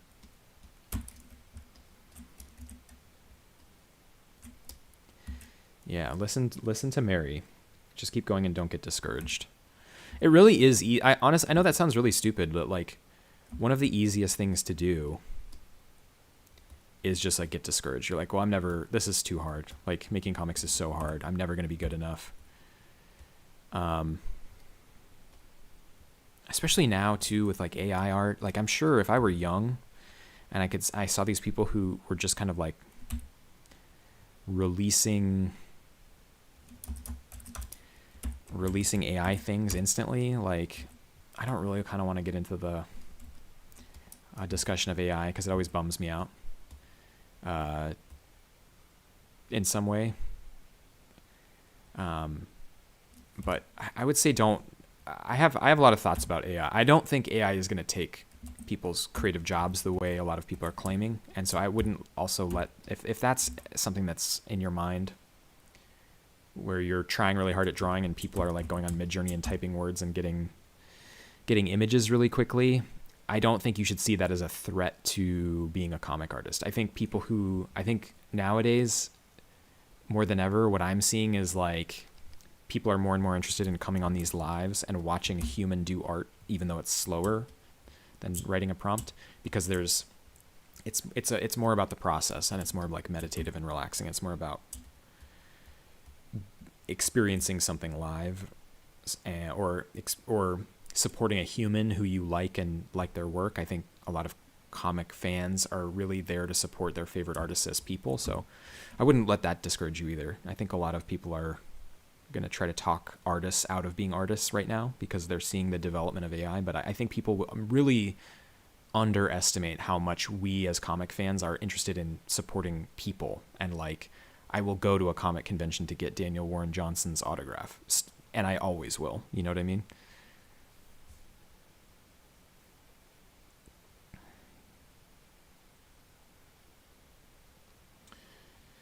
I can never wrap my head around how amazingly well people can draw. I struggle with finding my art style. Yeah, see, that's the thing, is you shouldn't try to find your own style. You'd be amazed how much of what you already do is your own style. You just should draw a lot to find your style. Like, it's kind of a fool's errand to try to find your style, you know? Because that'll just happen naturally. There's no reason to like force I think the worst thing you can do is be like, I'm going to draw eyes in this way because that's my style now. Or I'm going to draw hands in this way because I want to have a style. It's like, if you just draw a lot, you'll eventually it'll just happen. And if you let other people look at your work, what you'll discover is they'll be able to tell you that you have a style pretty quickly. Even if you don't even see it, you know?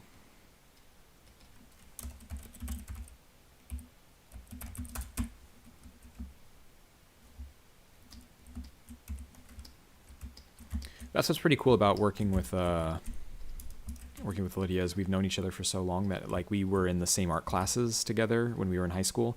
And it's funny, like, she's definitely gotten better, but I actually recognize a lot of her style that she just was naturally, like, some of the ways that she draws people, I still see in her style you know, years later. She's just refined it. But she wasn't trying to have a style. It's just like what her art looked like.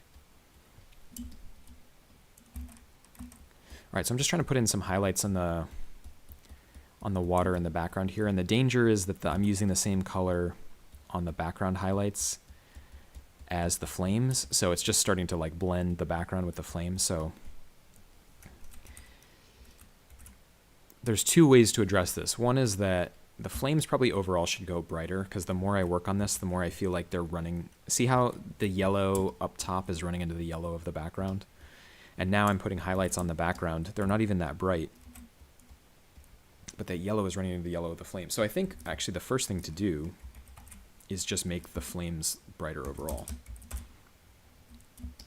Because I think that if stuff is going to be this backlit, where you've got this chilly character super backlit, you've got really harsh shadows on the island, you've got really harsh shadows on the foreground, I think it's okay to push the flames to be like very bright. So let's do that. I'm going to take like a pretty... This is a pretty bright color. I mean, it's not pure white, but it's going to read as pretty white on a page full of these kinds of colors. So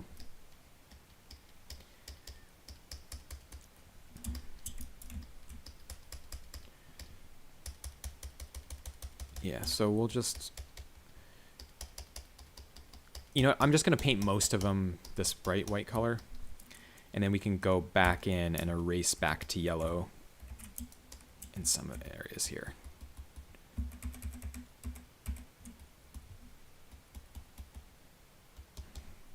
And usually when I do this, someone will ask, well, you know, isn't the brightest part of a flame the center? Isn't that the brightest part? And the answer is, scientifically, that's probably true. But when the top of your panel is bright, is the brightest part, and the flames are going up, to maintain contrast, you kind of need like the top of the flames to stand out from the background. And if your background is getting really light, then it's easier to just make the outside edge of the flames bright so that they pop. So it's not like, yeah, it's not like super scientifically accurate, but I'm just cheating the rules to make room for more contrast, you know?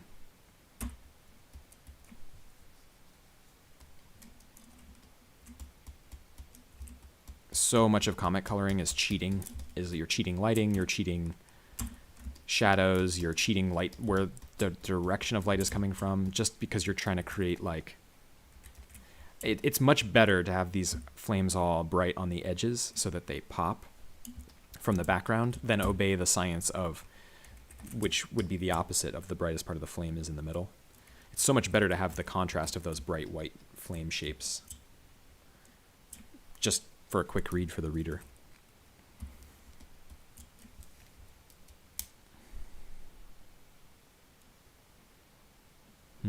Okay. So I think we need some highlighting in the water. Yeah. Mitosis, that's a very profound statement, because it's not just about art. Sometimes the illusion looks better. I feel like that's true for life, right?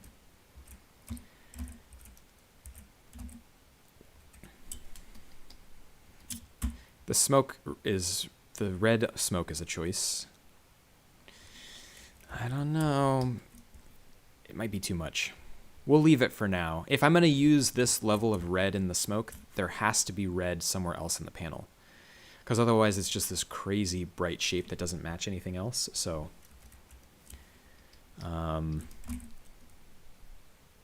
ooh, I know what'll look good. Let's take this color red. I'm going to sample it. Maybe we go even darker. Let's actually use the red from our palette here. And I'm going to pick a halftone brush.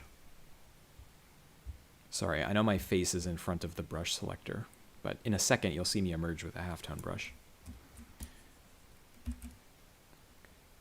Where's my background? Okay, so I'm going to make a new layer called halftone background. And I'm going to take a really big halftone brush. So I love these halftone brushes. For those who haven't watched one of our streams before, I use them all the time.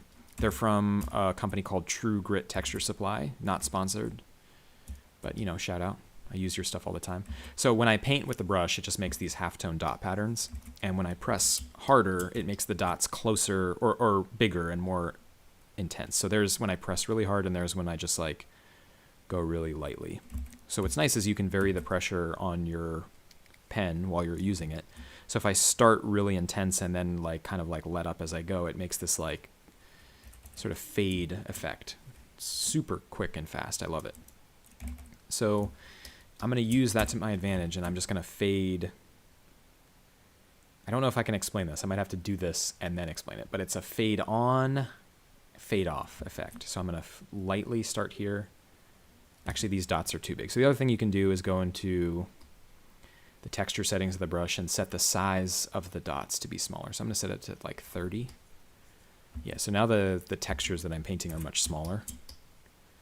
It still obeys the same rules of pressure and stuff, but it's a much smaller, tighter knit collection of dots. So that's why these brushes are so great, because you get like all these different halftones in one. Again, not sponsored, just a fan. So I'm going to fade on, fade off. So fade on, light, light, light, going heavier, fade off up here. So that's kind of nice because it just creates the sense that there's something kind of a gradient that kind of fades up. It kind of hits a horizon line and then it fades up again. So it just adds some. It's doing the same thing that the color gradients were doing in the background, where it creates a sense of depth, and but it's just doing a gradient with a halftone creates both the sense of a transition, but also a non-digital grit that I really like. And because Lydia's line art is so non-digital, like it's got so much grit from dip pen and brush work, that I try to use these halftone brushes a lot because I want to preserve that kind of like grit of analog in our stuff. And what it also does is, because I used a red, now when you zoom out, you don't really perceive that as a dark red, because it's a halftone, it's dots, so it kind of feels more like an orange. But it does give you a sense that this deep red isn't as insane. So it just kind of balances the panel out a little bit, which is nice. It's just a subtle thing, but it's those are the kinds of details that are quick. Like, I mean, how long did it take me to do that? Like maybe like 15 seconds to like get that halftone fade in. But it just adds like so much more polish to your book, and it adds like the texture that kind of connects people with the art a little bit. It doesn't just feel like you are like paint bucketing in shapes on a digital program.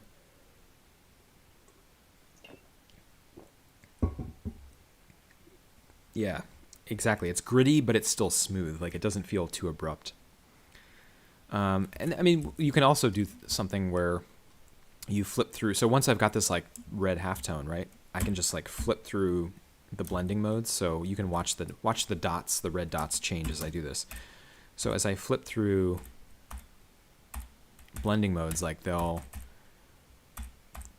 change to different shades. So I can see what it looks like as different kind of like intensity. Like you can also do the opposite, where you make it a white fade, which is kind of an interesting. I can set that to like 60%. So that's like an interesting effect. I mean, I don't know that I like it, but it creates the sense of like a mist hovering over the water. And this isn't really the kind of scene for that, but if it was in like a swamp or like more of like a mystical Lord of the Rings kind of pond, like a white halftone would be really nice. So that's one thing you can do too with the halftones, is after you lay them down, you're not tied to that color. You can like flip through some blending modes and you can change the opacity of it just to dial in kind of like the feel of it. But you still, again, it's still based on dots, so you still get like a grit to it. And then what you can do, because the brushes, you can just keep working in layers. And as long as you keep the same scale, the dots will always be 30%. So it'll go back over itself. So I can go up to here where the dots are really light, and I can press harder, and it'll still give me dots in the correct pattern, but I can change the intensity of certain parts. So if I wanted to, I could go in and just like really make it thicker in here. I mean, it doesn't really do much, but it starts to give it like even less of a digital fade, because it's a fade. It's not really a smooth fade anymore. It's like I've actually gone in by hand and started like altering shapes. So that's another way to make it feel less digital. Is a lot of these old halftones, when you actually look at old comics from like the 60s, 50s or 60s, the printing wasn't very good.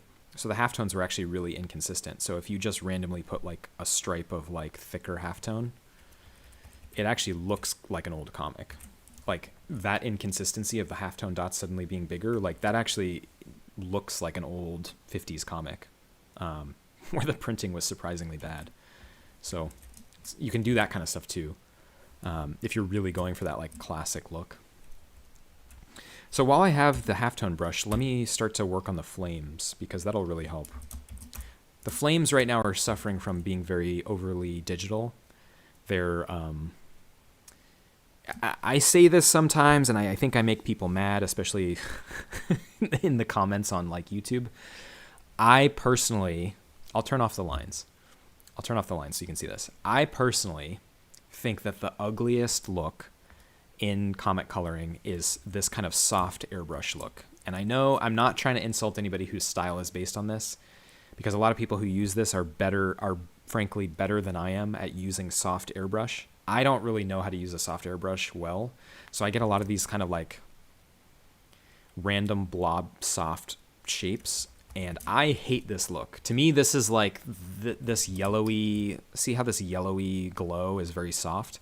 To me, this is like an instant tell that somebody used digital to color their work, and I don't like that. I associate this with like the early days of digital coloring in like the late 90s, which is when I became a very, very serious comic fan. So I kind of know this look in my head. It was an era when people were kind of like new to Photoshop, and they were just excited to be able to use soft brushes. So they kind of overdid it, in my opinion. It's sort of like early movies that use CG used way too much CGI. And in our modern era, we know how to kind of like use practical effects and makeup and combine it with CGI to kind of like make it all give you a sense of human connection to the movie. So anyway, this is all a roundabout way of saying I try to cover up these kind of soft, I use a lot of transitions and soft gradients and stuff for color transition, but then I'll go back over it a little bit to kind of hide some of the softness of it to make it look less digital.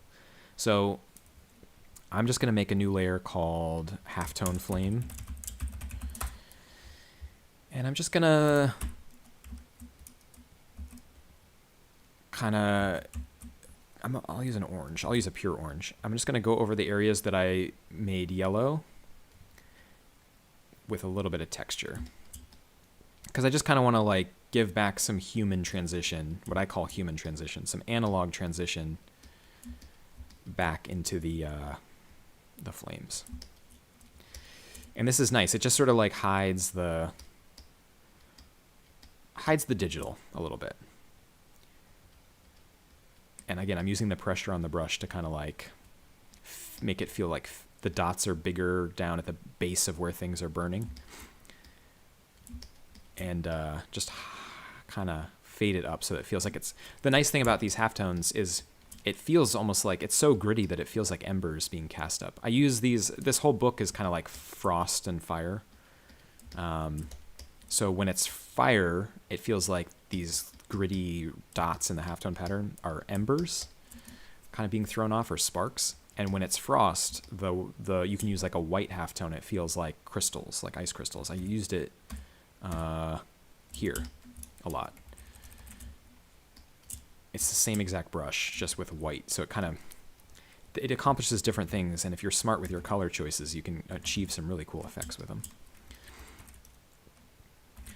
So that's cool. It helps a lot, in my opinion. It's not much, but like there's before, where it's like very soft and digital, and there's after. Oh, bye, Mary. Everybody say bye to Mary. Mary was cool enough to hang out with us. Yeah, cohesive is a good word. I think one of the dangers, a lot of people try to add a lot of texture I think a lot of people instinctively know when they're coloring their line art that you're supposed to add texture. If you don't have texture, your stuff looks really flat and digital. But I think people don't know how to add texture, or they overdo it. So the nice thing about using halftones is that it gives you a consistent vibe. Like, I've pretty much only used halftones across this whole page. I've got some other texture, but it's subtle. But for the most part, all of my texture comes from halftones. You can see it here above her head. You can see it in the shadows on her head. You can see it in the water. And you can see it, obviously, in what we just did on the flames here. So when all of your texture comes from a similar set of shapes, it does create a sense of like cohesiveness across the whole page, which is like really, really nice. It makes it feel like it was one person's vision.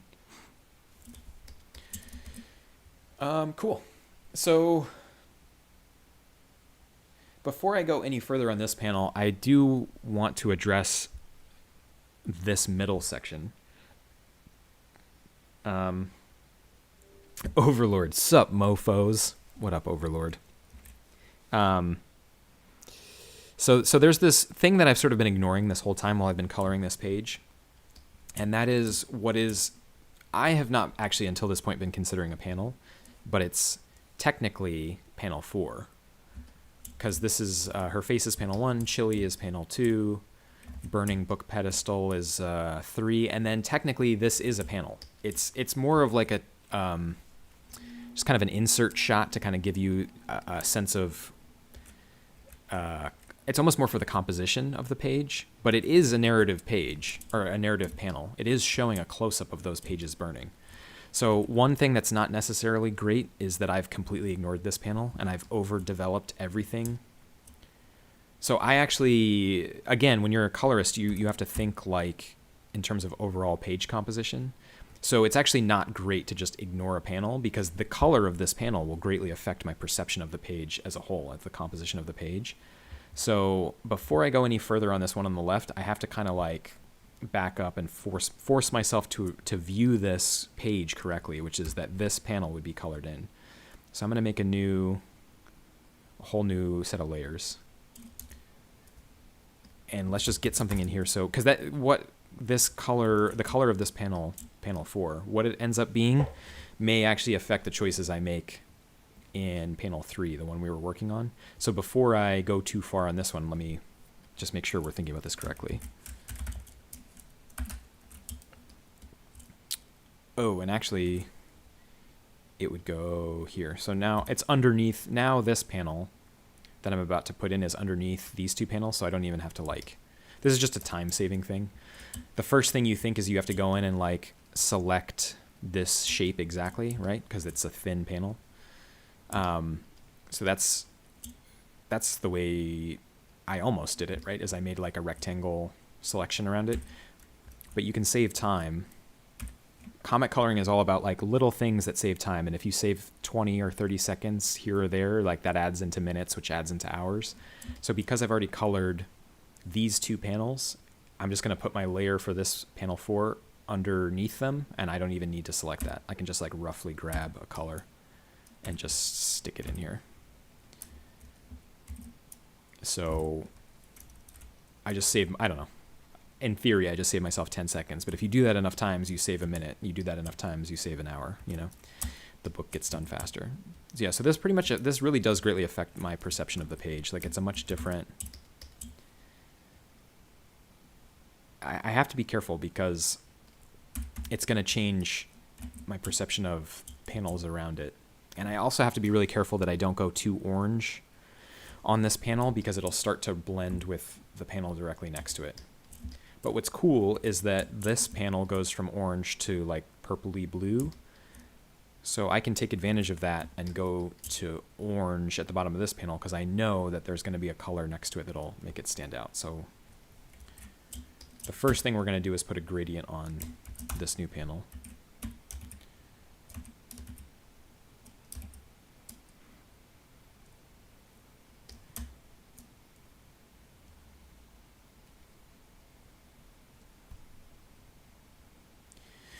Actually, I think the way this works is that you steal a lot of the colors from this eye. If you steal colors from the eye here, then your panel, your page composition will start to feel really balanced. So I'm going to change the background to the base. Yeah, that's better. That's better already. See how it's starting to look like the colors of the eye? There's a lot of really pale yellows from this highlight in the eye. So I'm going to even bring that in too.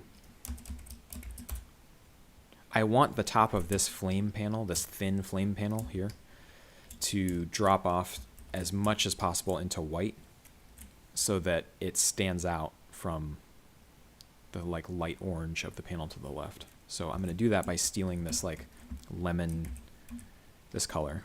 It's sort of like a bright, bright yellow from the highlight in the eye.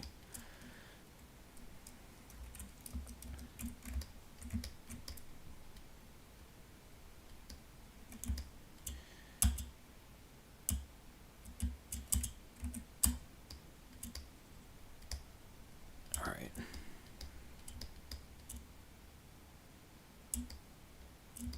And then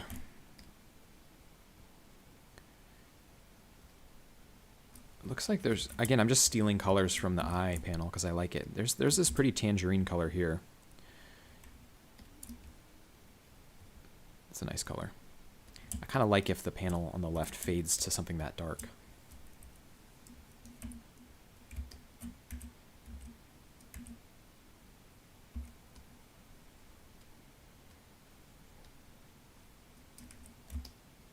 So I'm just going to like get that in here.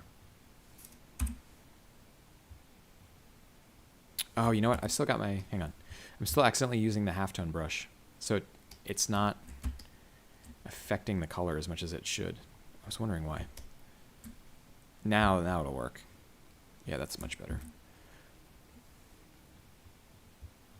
Yeah, there you go. I was wondering why it wasn't like coloring it in properly. And then we got to do that up top too. Yes, now it's actually really dropping to a white.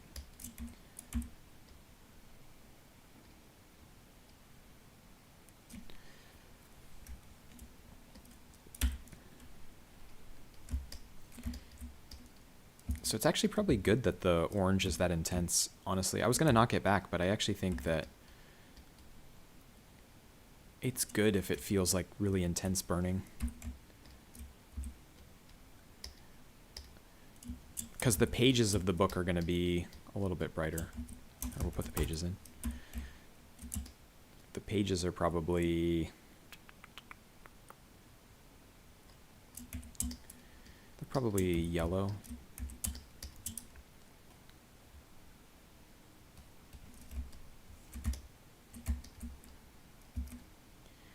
That might be too bright, but again, we'll modify it. Just trying to get the shape in. Where did this color palette come from? From my brain. It's not one thing that I like. Sometimes I'll actually just take like a still frame of a movie or a photograph or something, or I'll just take like a page from a comic that I like, and I'll just sample colors directly off of it to get a palette. But this palette is my own creation. It's the one that's over here on the left. And it comes from me wanting to, it's me wanting to give a certain vibe. So it's a lot of the basic idea for it was Lydia and I were talking, and we knew we wanted the colors to be based on primary colors because there's something very like primal and elemental about those. Because again, we knew this whole book had themes of like fire and ice. And that automatically gives you like a pretty solid understanding of your color palette. You're like, okay, well, there's going to be a lot of yellows and there's going to be a lot of blues. So that was where it started. And then I obviously wanted variations within those. I wanted variations of yellow. I wanted variations of blue. And then once you start picking enough yellows and blues, you go, well, this could be the primary palette. Like that would be a pretty interesting palette. So I grabbed some reds.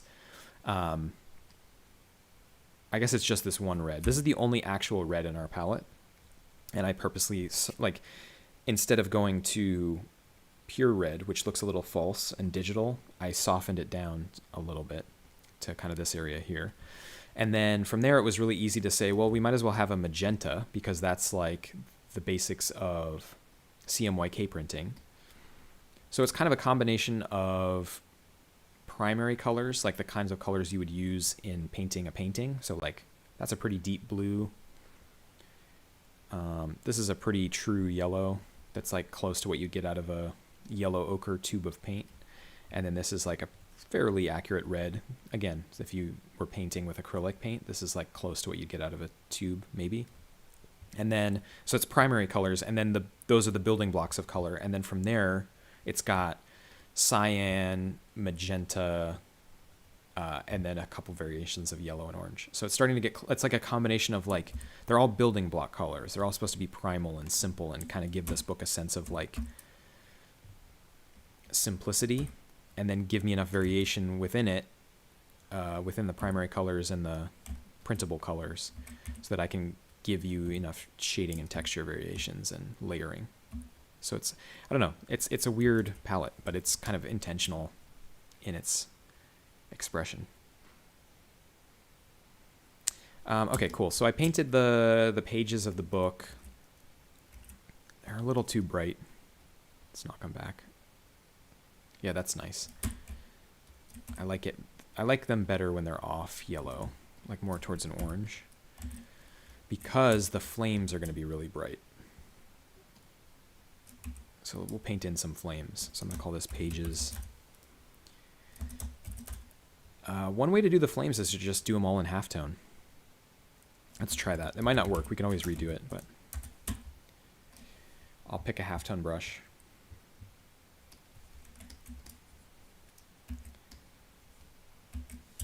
It's not bad.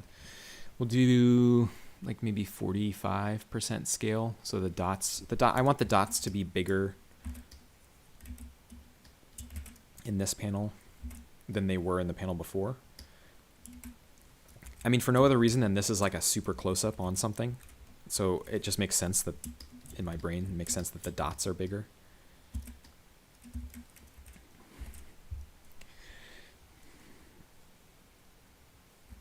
So let's sample this orange and pull the flames up a little bit.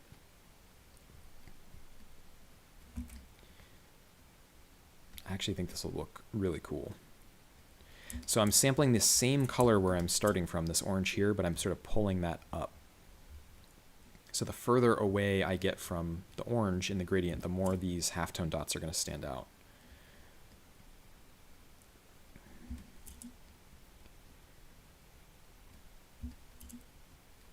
So I'm just kind of like hitting the edges of things.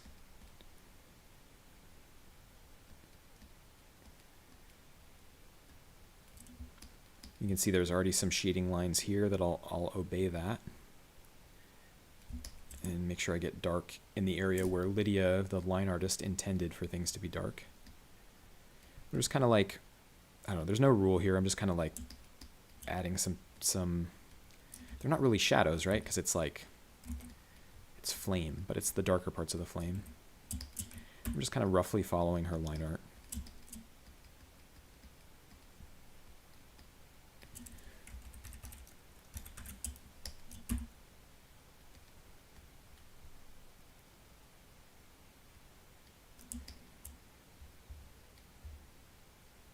Yeah, it's all right.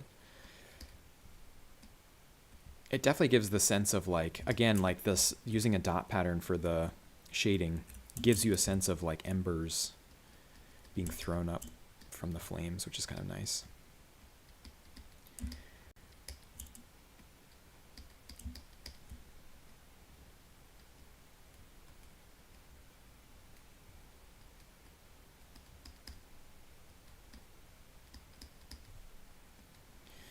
So there's a couple things you could do. So we can change the blending mode on the dots, and you'll start to see it's not bad. When you put it on multiply, it does make the dots darker at the bottom. It's kind of nice. I'm also going to go in with like a pink and do some dots too. I really want to start to create like color variation within the flames.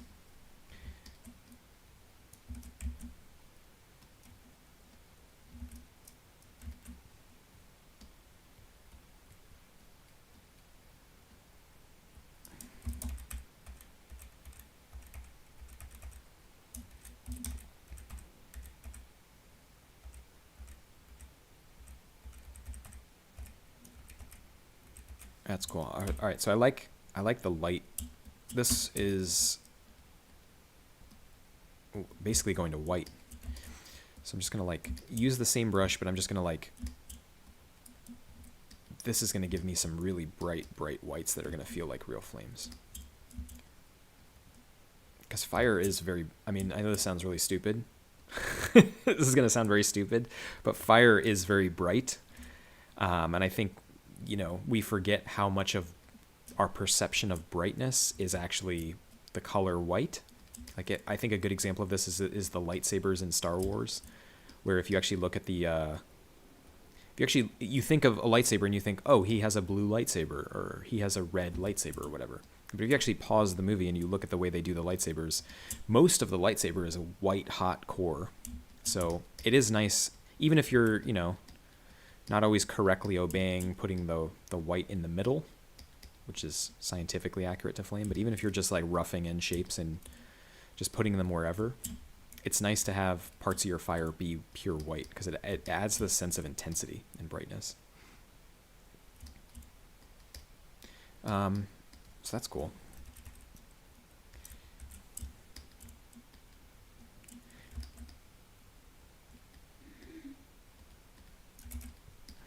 Again, this panel is not, this panel that I'm doing is very, very non-literal. Like it's definitely not about trying to paint anything super accurate. It's almost just to give you, the reader, like a quick sense of texture, like visual texture. Like, okay, yep, that's something burning. I get it.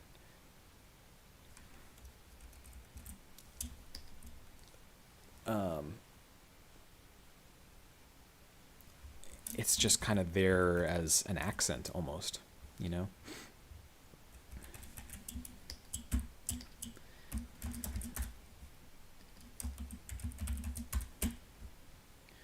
So I'm going to put some bright embers down here, and I'm just going to sample from up top to get them.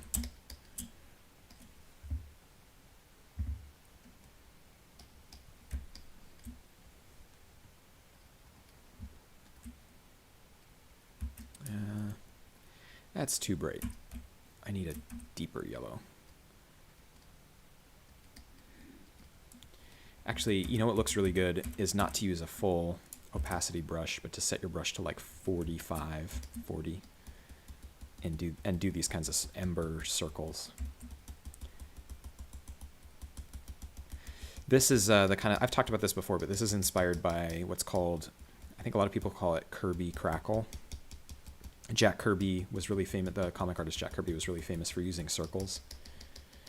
So I kind of translated that into a digital thing where I set my brush to like 40 or 50% and I just tap and I build up stuff with round circles.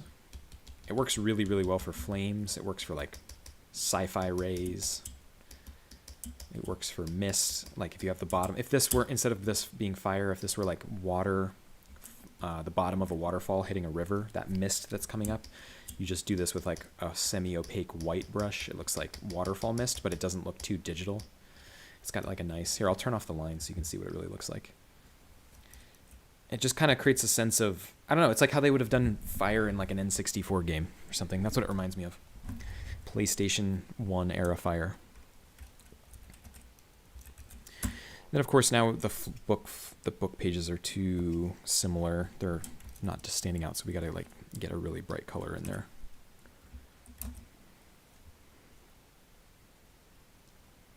Yeah, it's one of those pieces where the reader only spends 1 second looking at it, but you spend 5 times as long making it.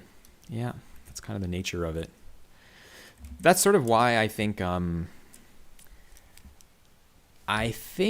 people in the comics world are going to soon discover what we at Batting Studios have discovered, which is that you can, I think instead of thinking of it as lost time, I think a lot of people in comics spend a lot of time on things that people skim by very quickly and aren't gonna, you know, they're not gonna savor the detail. You're always gonna spend longer drawing this stuff than people are gonna look at it when they're reading it.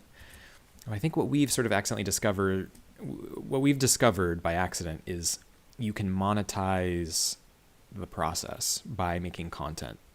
If you screen record yourself making this stuff, and then you make a video about it and you turn on revenue and YouTube puts ads on your video, or you live stream yourself doing this, all of a sudden all that supposed lost time is time spent engaging with your viewer, and you might actually be able to make some money off of it. So you make money off of the final product when you release the book, but technically you can make money off of the process. And I think that's the secret.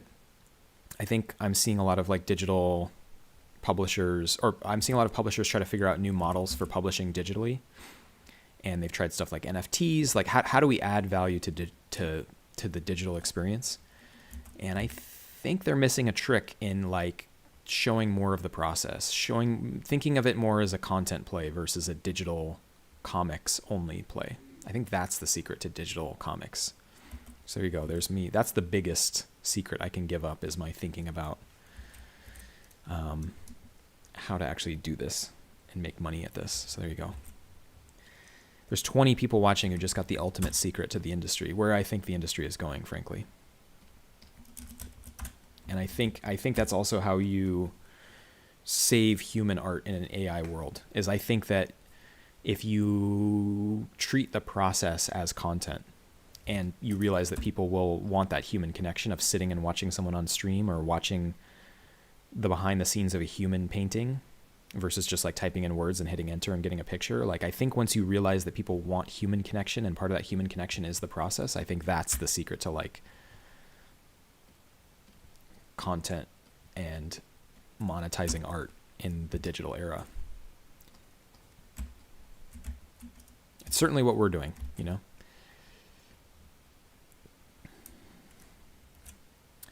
All right, so yeah, so this panel now, it needs some more detail, but now I have an understanding of what this panel is doing compositionally.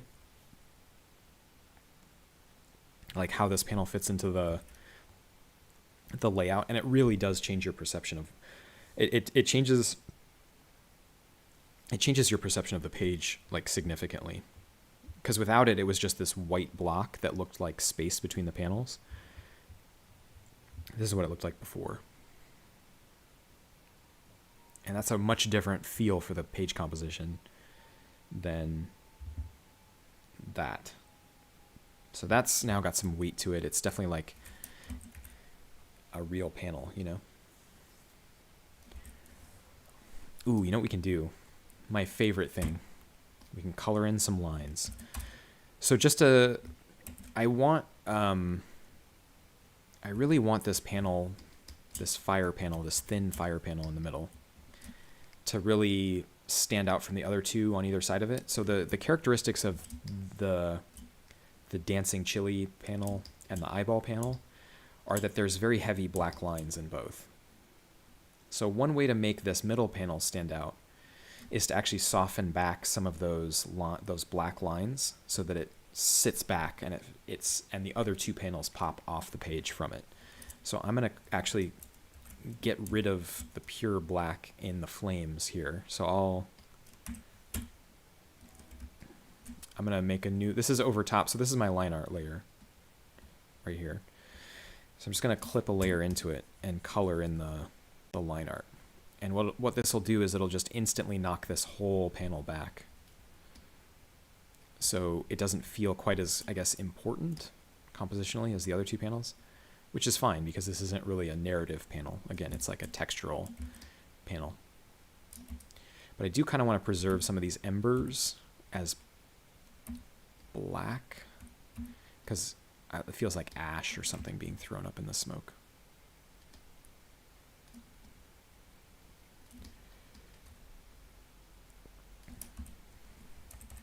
So you just have to be really careful when you go up against a panel edge and you're doing this, that you preserve the shape of the panel.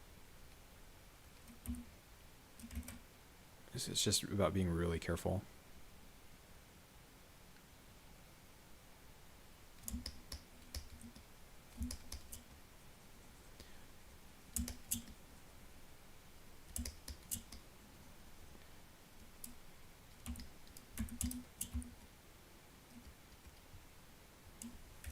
And this will also help the edge of the book pages stand out from flames.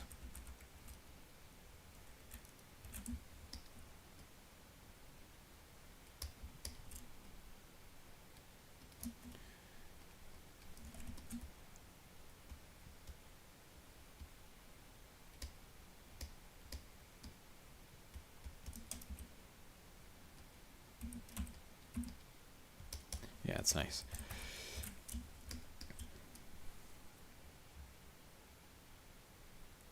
We could even go lighter, like when it gets up, so when the flames are getting like basically up to white up here, we can go lighter on our lines too. So we can do this and just knock it back even more.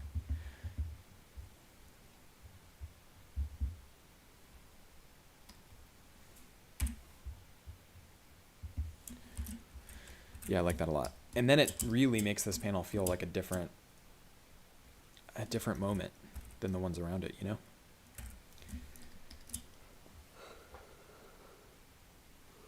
know? It's nice.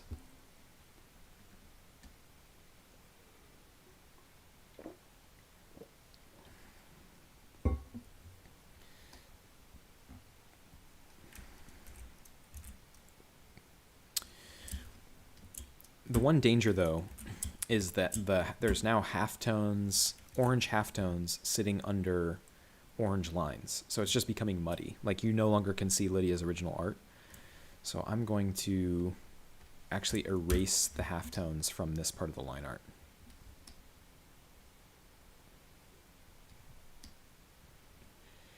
Because I don't want to damage what she put in there. But what I am going to do is take like a non-halftone orange and just put it under the lines.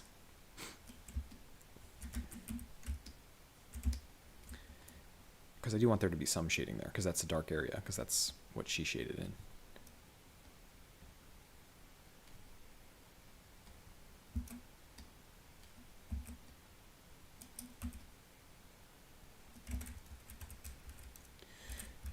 Yeah, it's cool.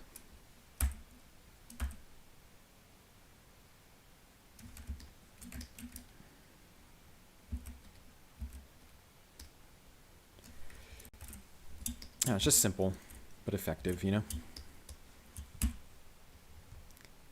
And then we can actually make the pages even brighter so that they stand out even more. It's just some burning pages here. So I'm going to go even closer to pure white on.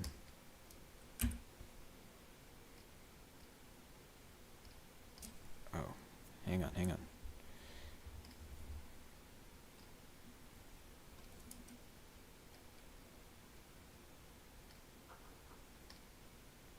I see what I did. Okay. Okay, so I have to just get these even closer to bright white so they stand out, because I just really want the pages to pop. That's the main thing I want you to look at. And then I can go over top of everything with some more halftones, because I really want it to feel like crusty and gross, like there's active burning pages here that are throwing stuff up into the air. So I'm going to take like this same red. I'm going to go back to my halftone brush, and I'm just going to like sloppily stamp over top. You'll see what I mean. So that it gives it like a real grungy feel. Make the dots smaller. This is going to look weird. Don't worry, I'm going to fix it.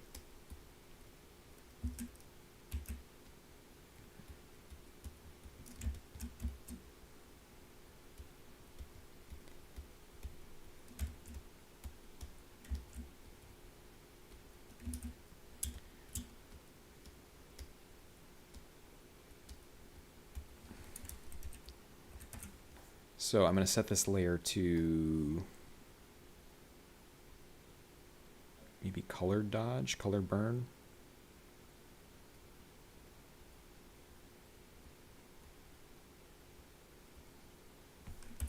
just give it something. Or we could make it white. Let's see. How does it look if it's white? That might actually help it stand out really well.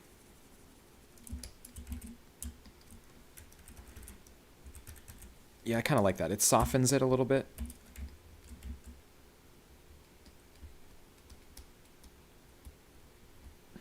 And it lets me get some bright highlights inside these circles too that I did. That Kirby crackly circle.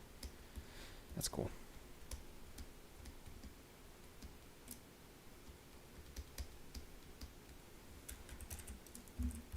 All right, that one's almost done. This is the book. And then it's actually sitting on a pedestal, which is technically darker than it.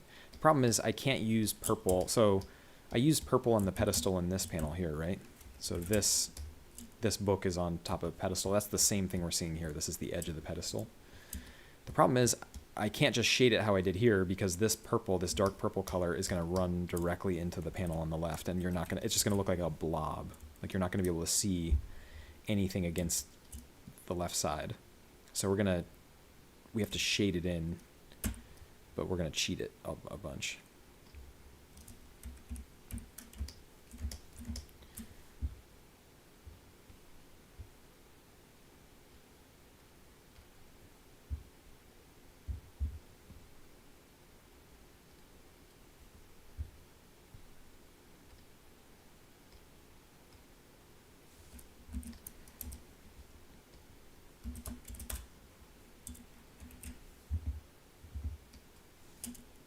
I'm just trying to get organized with my layers real quick.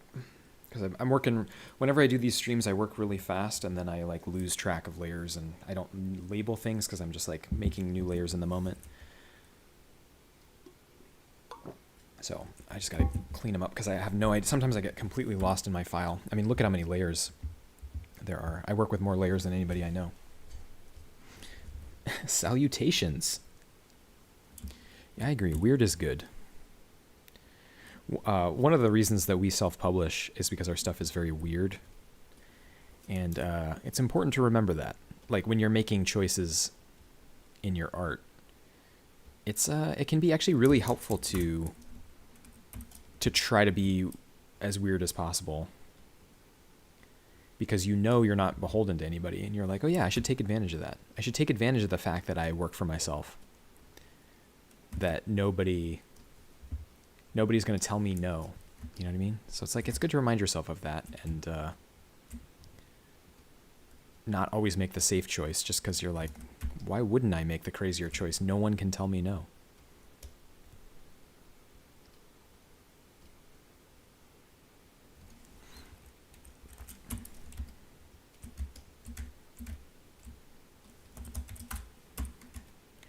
All right, just going to quick add a couple swipes of highlighting to represent like the folds between pages.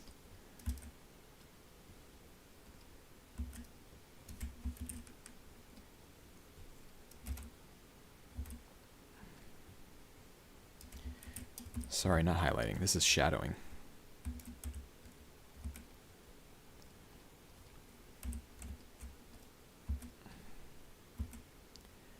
Because there's a lot of really cool rich texture in the lines that she drew to represent the fold of those pages. So I kind of want to accentuate them a little bit with the color.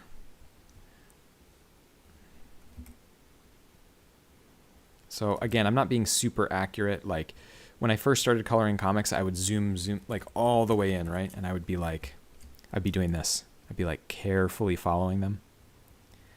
Which is, I think a lot of people watching probably do that because it's what we all do.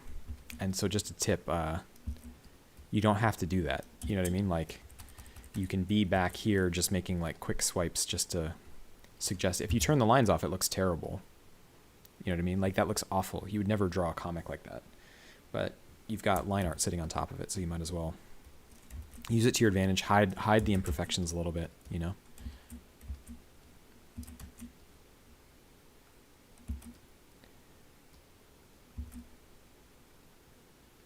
Now, this shading that I'm doing for the pages is like way too intense. I'm just going to knock it back a little bit. And again, it's not really about drawing in the lines of the page. It's about creating a gradient. Like really all of these lines are helping us fade from light yellow on the right here, over here on the right, to like a darker orange over here on the left. And there's,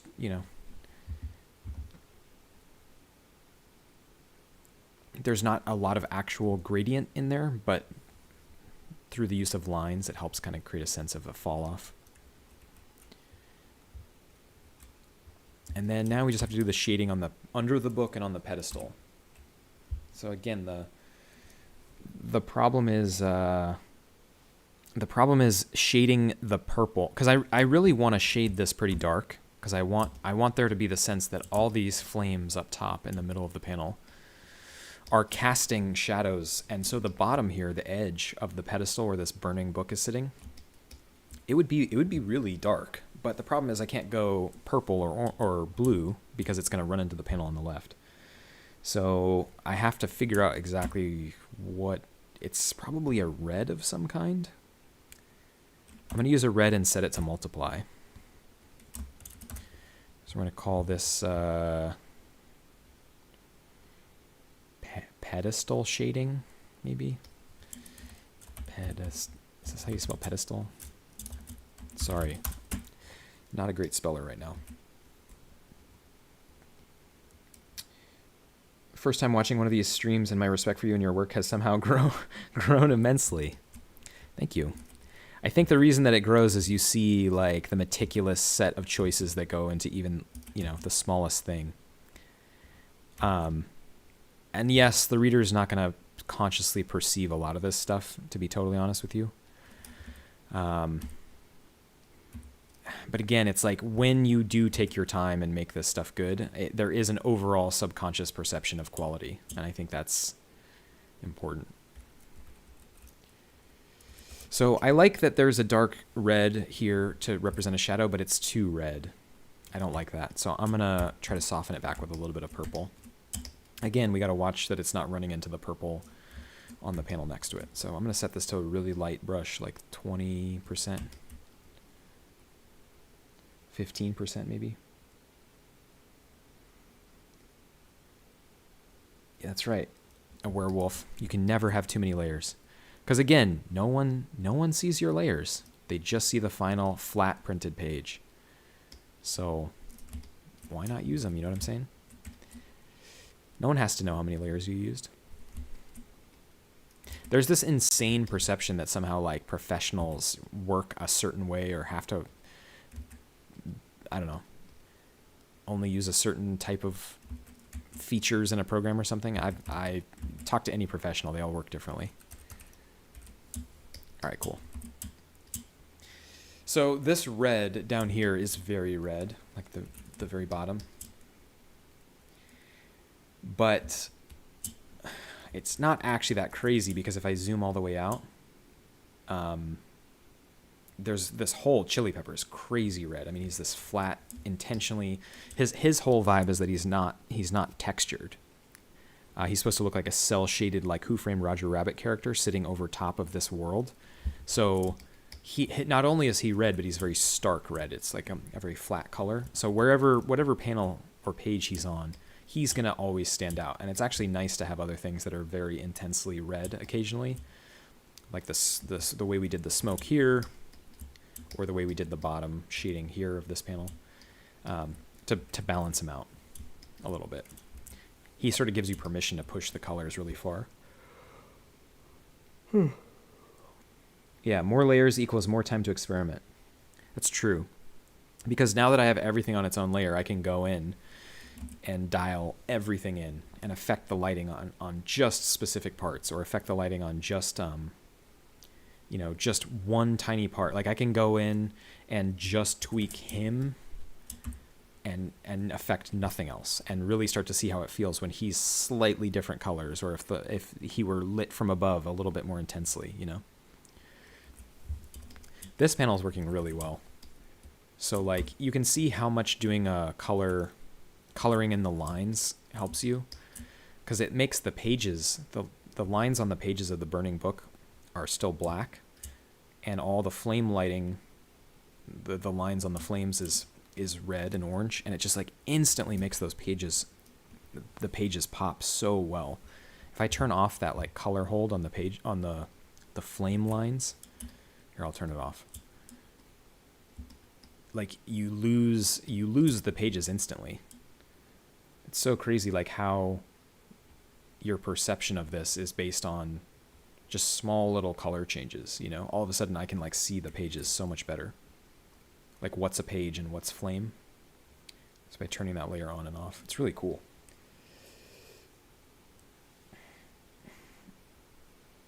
Have I ever used Sketchbook app? I haven't. No, I haven't. I should try it though. There's really no, I mean, there's no wrong program to use to make comics. I actually tell people all the time, like, it'd be sick to make like a whole comic book in like the Apple Notes app or something. Like it'd be cool to do a comic in something that's like really hard to work with. Like something that's like kind of difficult and frustrating and like forces you to make weird choices. Because then if you released a comic called like the Notes app comic, you'd like instantly get a bunch of like attention for it because it's so weird. And like people would know it's a really like limiting program. Can you ship interdimensional in Europe, for example, Hungary? So we ship to most places in the EU. Well, we ship internationally. If somebody pays for the shipping, we'll ship it anywhere. A lot of our support internationally comes from Australia, and you like quite literally can't find a place farther away from the United States than Australia on Earth. So, it costs a lot of money. It's like $30, $35, $40 sometimes. And then sometimes I think there's like import duties, but like shout out our international fans. If you pay the shipping, we'll send it to you. Cause I ship from a post office and you just have to fill out customs forms. And, but the US postal system will ship anywhere. So yeah, I mean, every time somebody buys internationally, our comics internationally, like it is not lost on us what that means, because they had to spend oftentimes as much as the comics cost or more to get it shipped to them. And then it takes a month to get there. So, I think our biggest support was from Australia and then places like the UK and Ireland, Scotland, a lot of the like English speaking countries in Europe. But then we have a lot of fans who buy comics in Germany and France and Spain. So we ship all the time to Europe.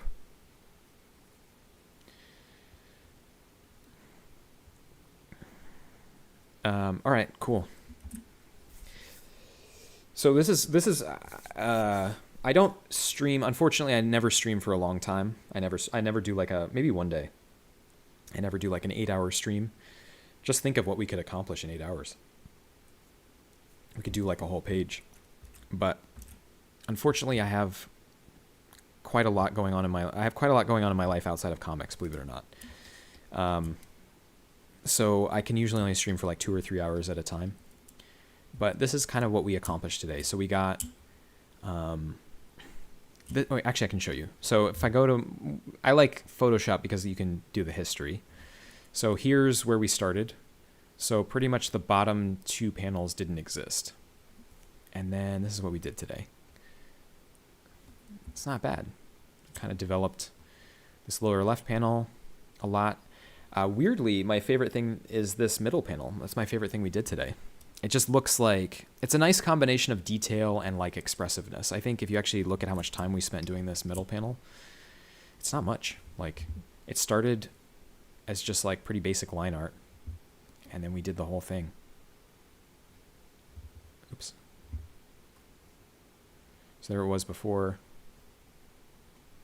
and after. And it's just like a lot, really what it is just like a couple color gradients, some rendering of circular embers down here in the flames, and a lot of halftones. And it just works really well. This is an example of like when your color choices are smart, you don't necessarily need to like render a ton. You just need to make smart choices and you can save yourself time.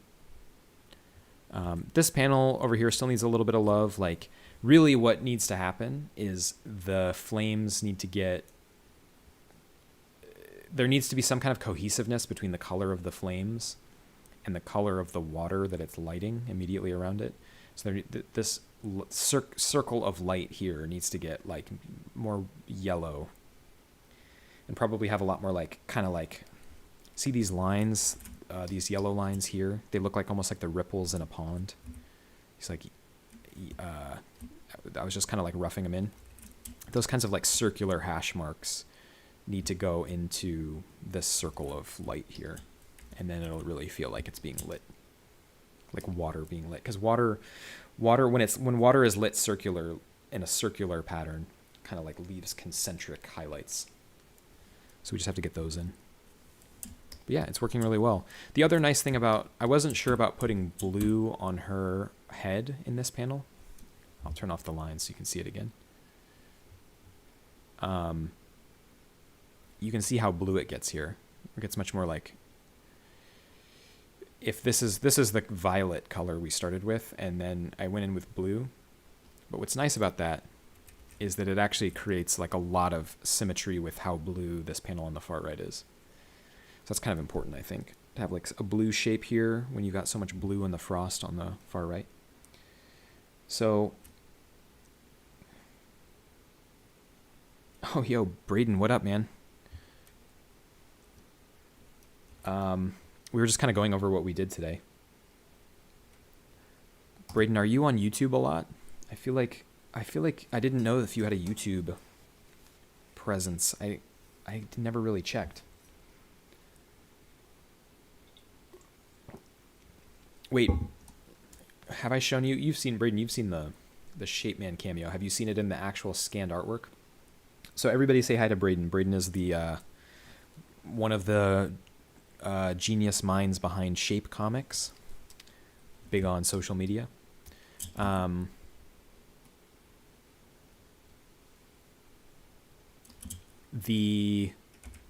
gotta find it. So we did a cameo swap where this chili character of ours is going to be in a Shape Comics book, and we're putting Shapeman into our book. I just have to remember what page we put him on, because I've got the actual like final scanned artwork so you can see it. Oh, it's not this page. Hang on. We're gonna look. No one look at my horrific filing system. It's so atrocious. It's because I'm really disorganized and we don't work for anybody but ourselves. So it's okay that they're completely messed up. I think it's page 27. We've got Shapeman. Yeah. Okay, look.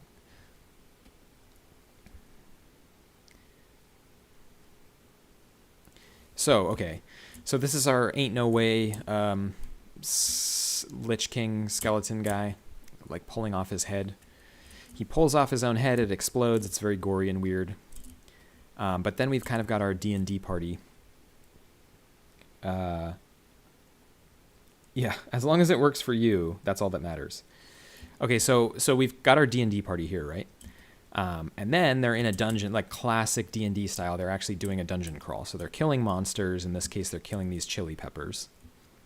But it's a literal dungeon, which is cool. I wanted it to be like, and Lydia like completely nailed it, like an archetypal dungeon. Not just Dungeons and Dragons, but like a dungeon, an old school dungeon with like chains on the wall and torches. And then we've got Shapeman on the rack, which is just genius too, because like if his power is that he can be any shape, then of course he's not going to be affected by being twisted in the rack. So that's our little tribute to Shape Comics in the middle of an interdimensional book.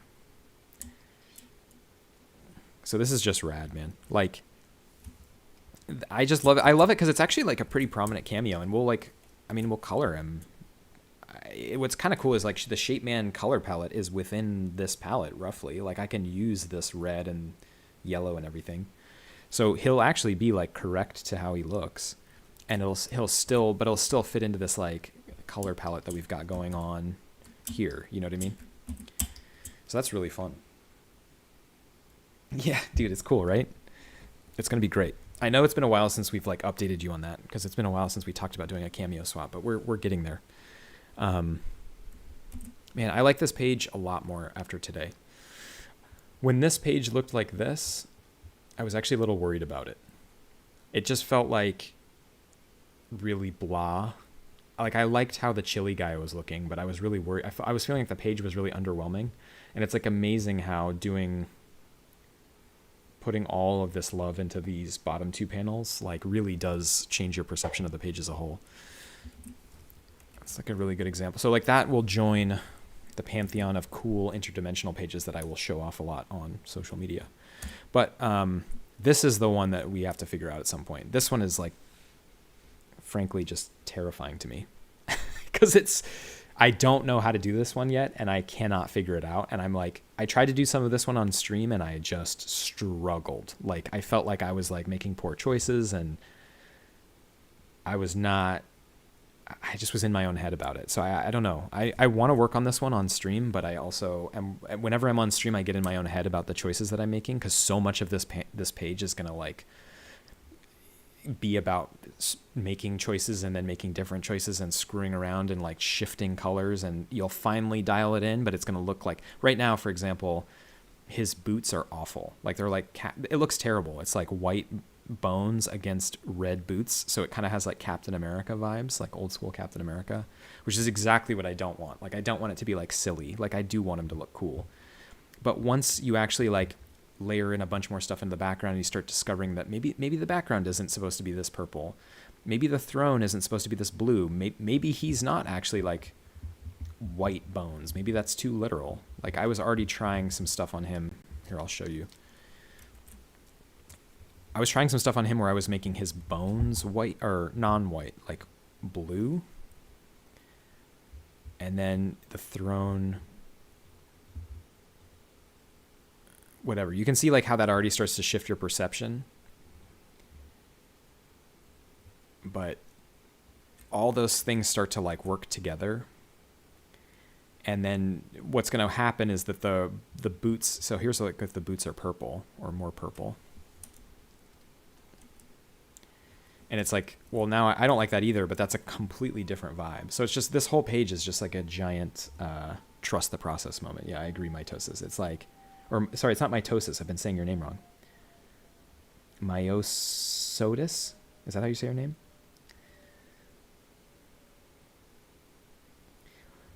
Anyway, this page is a giant trust the process moment. So I'm going to have to figure out a lot of stuff. It'll come together. But in much the same way that this page we were working on sort of came together, I think that's what the Skeleton King is going to have to do. What is your favorite D&D monster? For me, it's Beholder of Vecna. It's hard not to say Beholder. They're just so weird and cool. It's hard not to say the Beholder. Because like they shoot like lasers and stuff. It's like so weird and cool. I also like that they're... they've like crossed over into like heavy metal culture. Like a lot of like bands use Beholder artwork. And then this page is going to be really fun because it's, I don't know if I've shown this page on stream before. But this page is going to be the black and white manga style. But this is when the hot sauce, like evil, starts bleeding into her world. So it's going to be this black and white, classic like manga shading. But then I'm going to start turning some stuff red. So like, I think for this panel, this bottle will be red. He'll be red. And like maybe he'll stay red, but the bottle will go back to black and white in this second panel here. So it's going to be like this really weird, and maybe it'll even be a red bottle like over her shoulder. So that'll be really cool. Like this book is going to start to work when we get to play with the bleeding of color reality into black and white reality. So you can imagine this guy in the black and white world. It'll be really cool. Cool. Well, I don't know how long I streamed today. Maybe like 2.5, 3 hours. I think it was 3 hours. So unfortunately, I'm signing off right when we were like peaking at our viewership, but I gotta go. I gotta walk my dog and take care of a bunch of stuff around the house. So But we got a lot done. This was awesome, man. This is how I want the streams to go, is like a lot of talking through the process, but making significant progress also. Like actually showing that if you trust the process and make weird color choices and experiment, you can get to really cool stuff that really pops, that really is distinct from... Every panel is distinct, every panel stands out, but it also is its own individual compositional story. So that was kind of what we did today, was create individual compositions that work. If you only saw one of these panels in isolation, it would be a cool composition, but then together they serve to be distinct objects that give you a sense of the page composition. So, yeah, thanks for stopping by, Braden. It's really cool to see you on here. So yeah, that'll do it. That'll do it for today. I appreciate everybody tuning in. Maybe we'll work on Skeleton King next stream. I don't know. We'll see. This would be fun to do on stream. Maybe this is what we'll do next stream. Do a little bit of like classic manga, black and white, and then we'll start to bleed the color into the reality. That's going to be sick. This is the Junji Ito page, and then we'll have some American color comic stuff bleeding through. Yeah, thanks everybody. Oh, good. I'm glad you thought it was a long and enjoyable stream, because sometimes I feel like I don't stream enough. But if I could make this my job, where I just sat here for 8 to 10 hours a day and actually be a streamer, I would do it. There's no way I could also work my normal job and do streams that long. So these are kind of like, they're fun. Doing 2 to 3 hours at a time is really fun, but I always get called away to other things. So anyway, I'll play everybody out with a track off of the new Interdimensional soundtrack. In honor of Dungeons and Dragons, I'll play the most dungeon synthy track that I wrote. So, thanks everybody for watching. This song will come on in a sec. See everybody in the next one. Bye.